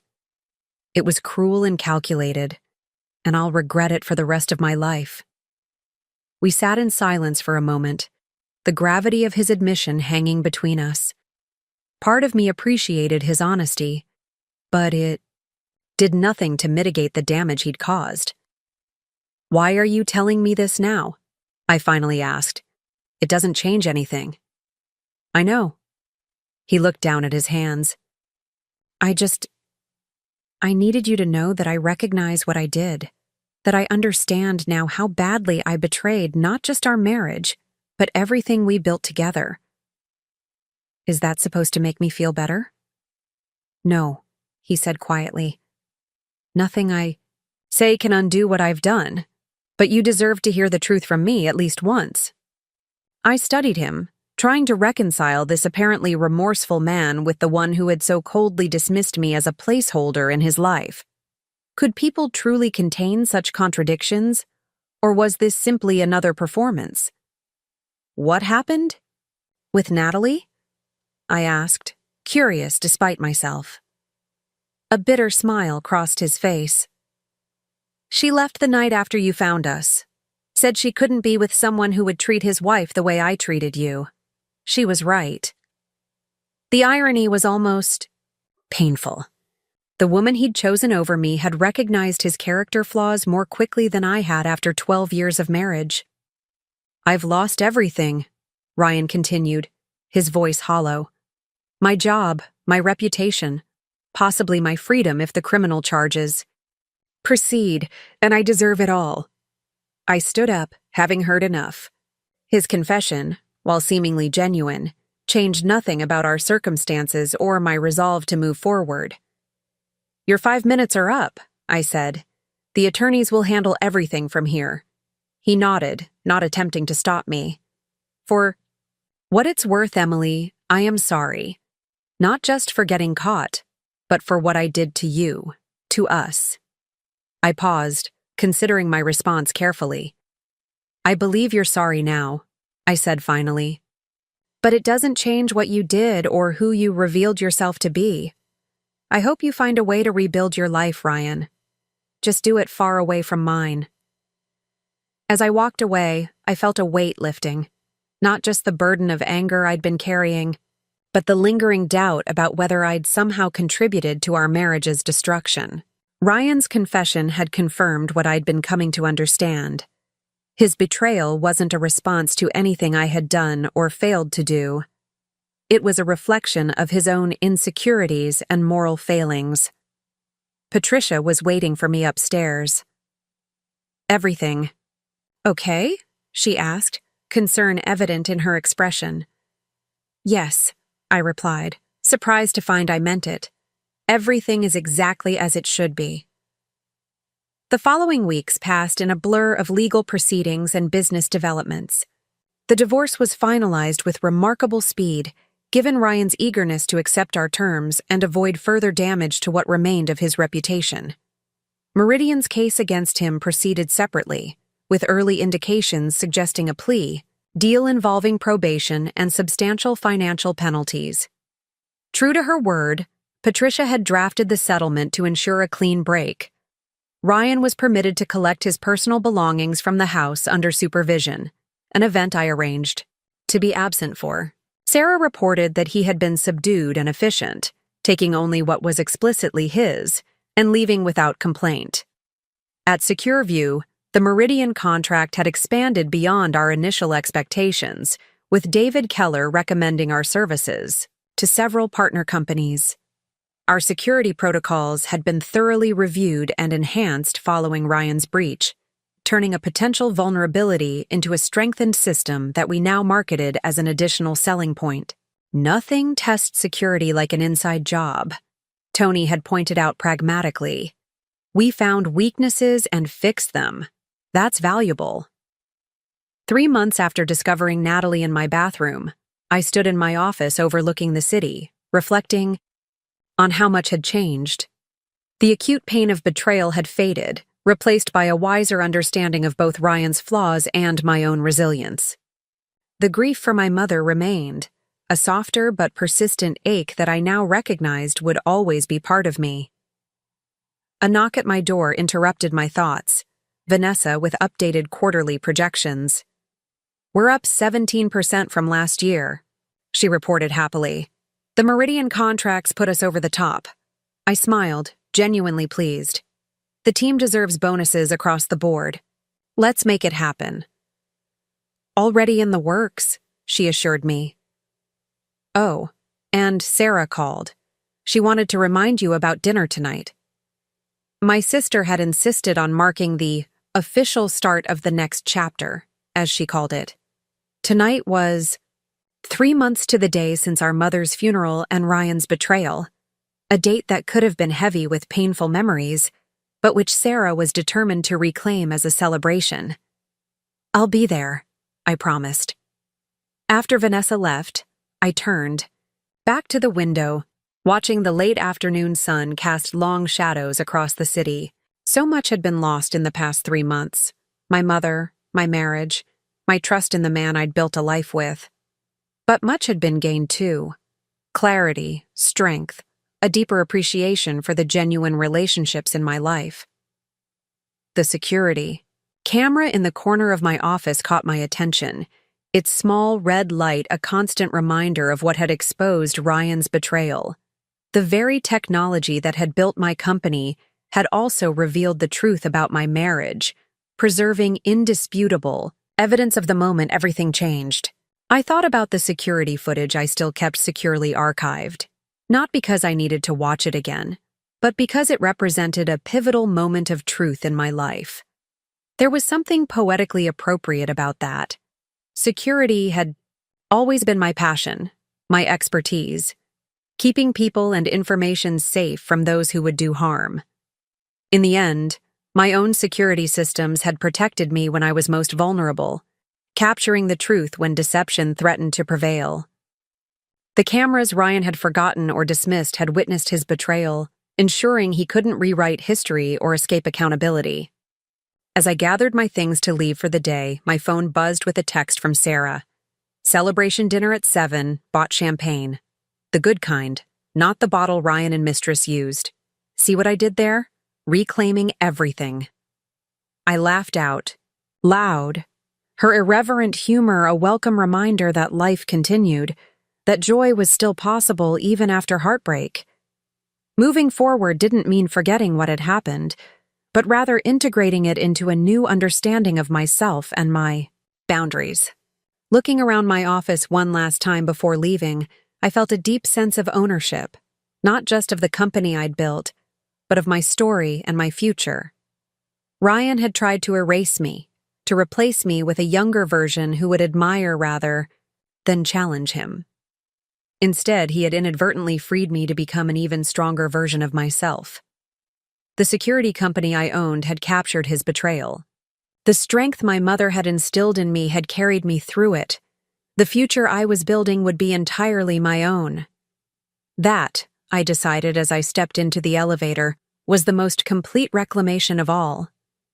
The anniversary of my mother's death arrived with gentle predictability, the calendar marking what my heart had been counting down to for weeks. Unlike the sharp, overwhelming grief of a year ago, today's sadness felt more manageable, a companion rather than a dictator of my emotions. Sarah and I had planned a simple remembrance, a visit to the cemetery in the morning, followed by lunch at our mother's favorite restaurant. No grand gestures or elaborate memorials, just a quiet acknowledgement of her continued presence in our lives. "She would have hated anything fussy," Sarah remarked as we placed fresh flowers on the grave. "Remember how she always said funerals should have better food and fewer speeches?" I smiled at the memory. "And more comfortable seating. She was very specific about that." We stood together in comfortable silence, the spring breeze carrying the scent of newly bloomed flowers across the cemetery. So much had changed since we had stood in this same spot a year ago. Both of us different people now, shaped by loss and resilience in ways we couldn't have anticipated. "Do you ever think about him?" Sarah asked suddenly, breaking our contemplation. She didn't need to specify who him was. Ryan's absence in my life had become complete over the past year, with no contact beyond the necessary legal communications during the divorce proceedings. "Sometimes," I admitted. "Not in the way you might think, though. I don't miss him or wonder what if. I mostly find myself puzzled by how someone I thought I knew so well could have been so different from who I believed them to be." Sarah nodded thoughtfully. "The greatest magic trick isn't making something disappear. It's making someone believe they're seeing something that isn't really there." "When did you get so philosophical?" I teased, linking my arm through hers as we walked back to the car. I have a wise older sister, she replied with a grin. She taught me that going through hell doesn't define you. How you emerge from it does. At the restaurant, a cozy Italian place where our mother had celebrated every birthday for the last decade of her life, we ordered her favorite dishes and shared stories that made us laugh through occasional tears. It felt right to remember her this way, through joy and connection rather than solely through grief. As we finished our meal, Sarah raised her glass in a toast. To Mom, who would be so proud of you. Of both of us, I corrected, clinking my glass against hers. True, but I didn't rebuild my entire life while simultaneously expanding my company and becoming the security consultant everyone's fighting to hire. She wasn't exaggerating much. The past year had seen Secur grow exponentially, our client list expanding to include several Fortune 500 companies following the high-profile success of the Meridian Tech contract. What had begun as a regional security firm was now recognized nationally, with inquiries coming in from across the country. It wasn't a master plan, I reminded her, just putting one foot in front of the other. Well, those feet have covered some serious ground, Sarah insisted. You should be proud, Em. I was proud, though it still felt strange to acknowledge it so directly. The professional success had been unexpected, a silver lining to the dark cloud of personal betrayal. The Meridian contract had opened doors throughout the industry, with David Keller becoming something of an unofficial ambassador for SecureView's services. David. His name triggered a small smile. What had begun as a professional alliance had gradually evolved into something more personal over the past few months. Nothing rushed or dramatic. Just coffee meetings that extended into dinners, conversations that deepened beyond business strategies, into hopes and philosophies. You've got that look again, Sarah observed, interrupting my thoughts. The thinking about David face. I do not have a specific face for thinking about David, I protested, feeling a warmth in my cheeks that undermined my denial. You absolutely do. It's subtle, but I'm your sister. I can read you like a book with very large print. I laughed, conceding the point. Fine. Yes, I was thinking about him. He's taking me to the symphony tomorrow night. Fancy, Sarah teased. Quite the upgrade from Ryan's idea of cultural entertainment, watching sports on mute while he explained the plays to you in exhaustive detail. That's not fair, I found myself saying, surprising us both with my defense of Ryan. He had his good qualities too, at least at the beginning. Sarah's expression softened. I know. That's why it hurt so much when he changed, or when we finally saw who he really was. I've been thinking about that lately, I admitted. Whether he changed, or whether I just didn't see him clearly. I think it was both. The man I married wasn't entirely a fiction. But somewhere along the way, his insecurities poisoned whatever good was there. And now? Sarah asked gently. Now I'm grateful, I said, the realization crystallizing as I spoke. Not for the betrayal or the pain, but for the clarity that came afterward. I know myself better now. I know what I deserve in my relationships. I know the warning signs to watch for. And you found someone who passes all those tests, Sarah observed. I smiled, thinking of David's steady integrity, his respect for my work, his unwavering support without a hint of resentment or competitiveness. It's early still, but yes, David is different. Different good, different everything. He's secure in himself, proud of my success without trying to compete with it. When he looks at me, he actually sees me, not some reflection of himself or what I can do for him. Plus he's hot, Sarah added, making me laugh. There is that, I agreed. After lunch, we parted ways, Sarah to meet friends, me to stop by the office briefly before heading home. It was Saturday, but the new West Coast client had a security question that couldn't wait until Monday. Walking through Secure View's weekend quiet offices, I felt a familiar pride in what we'd built. The company had nearly doubled in size over the past year, with new divisions focusing on specialized security needs for different industries. What Ryan had intended as a devastating blow, stealing our client information, had instead catalyzed a complete security overhaul that had ultimately made us stronger and more competitive. In my office, I handled the client's concerns efficiently, then paused to look at the framed photo on my desk, a new edition, taken 6 months ago at the company's anniversary celebration. It showed me surrounded by my leadership team, all of us smiling with genuine pride and camaraderie.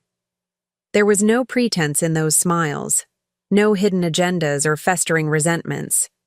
Just a group of professionals who respected each other, bound by a shared mission and mutual support. My phone pinged with a text from David. Confirmed reservations for dinner before symphony tomorrow. Looking forward to seeing you. A simple message, but it carried a weight of sincerity that still felt novel after years of Ryan's increasingly hollow communications. With David, what appeared on the surface was what existed beneath. No elaborate deceptions, no carefully constructed personas. As I drove home, I reflected on the symmetry of this day. 1 year since everything had fallen apart, yet here I was, more whole than I'd been even before the collapse. The grief of losing my mother would always remain, a tender spot in my heart that time could soften but never fully heal. But the wounds from Ryan's betrayal had closed completely, leaving behind not scars, but wisdom. At home, I walked through rooms that no longer held painful memories. I'd redecorated gradually over the past year, replacing furniture, repainting walls, transforming the space into something entirely mine. The bedroom where I'd found Natalie was now my peaceful sanctuary, no trace remaining of that devastating moment.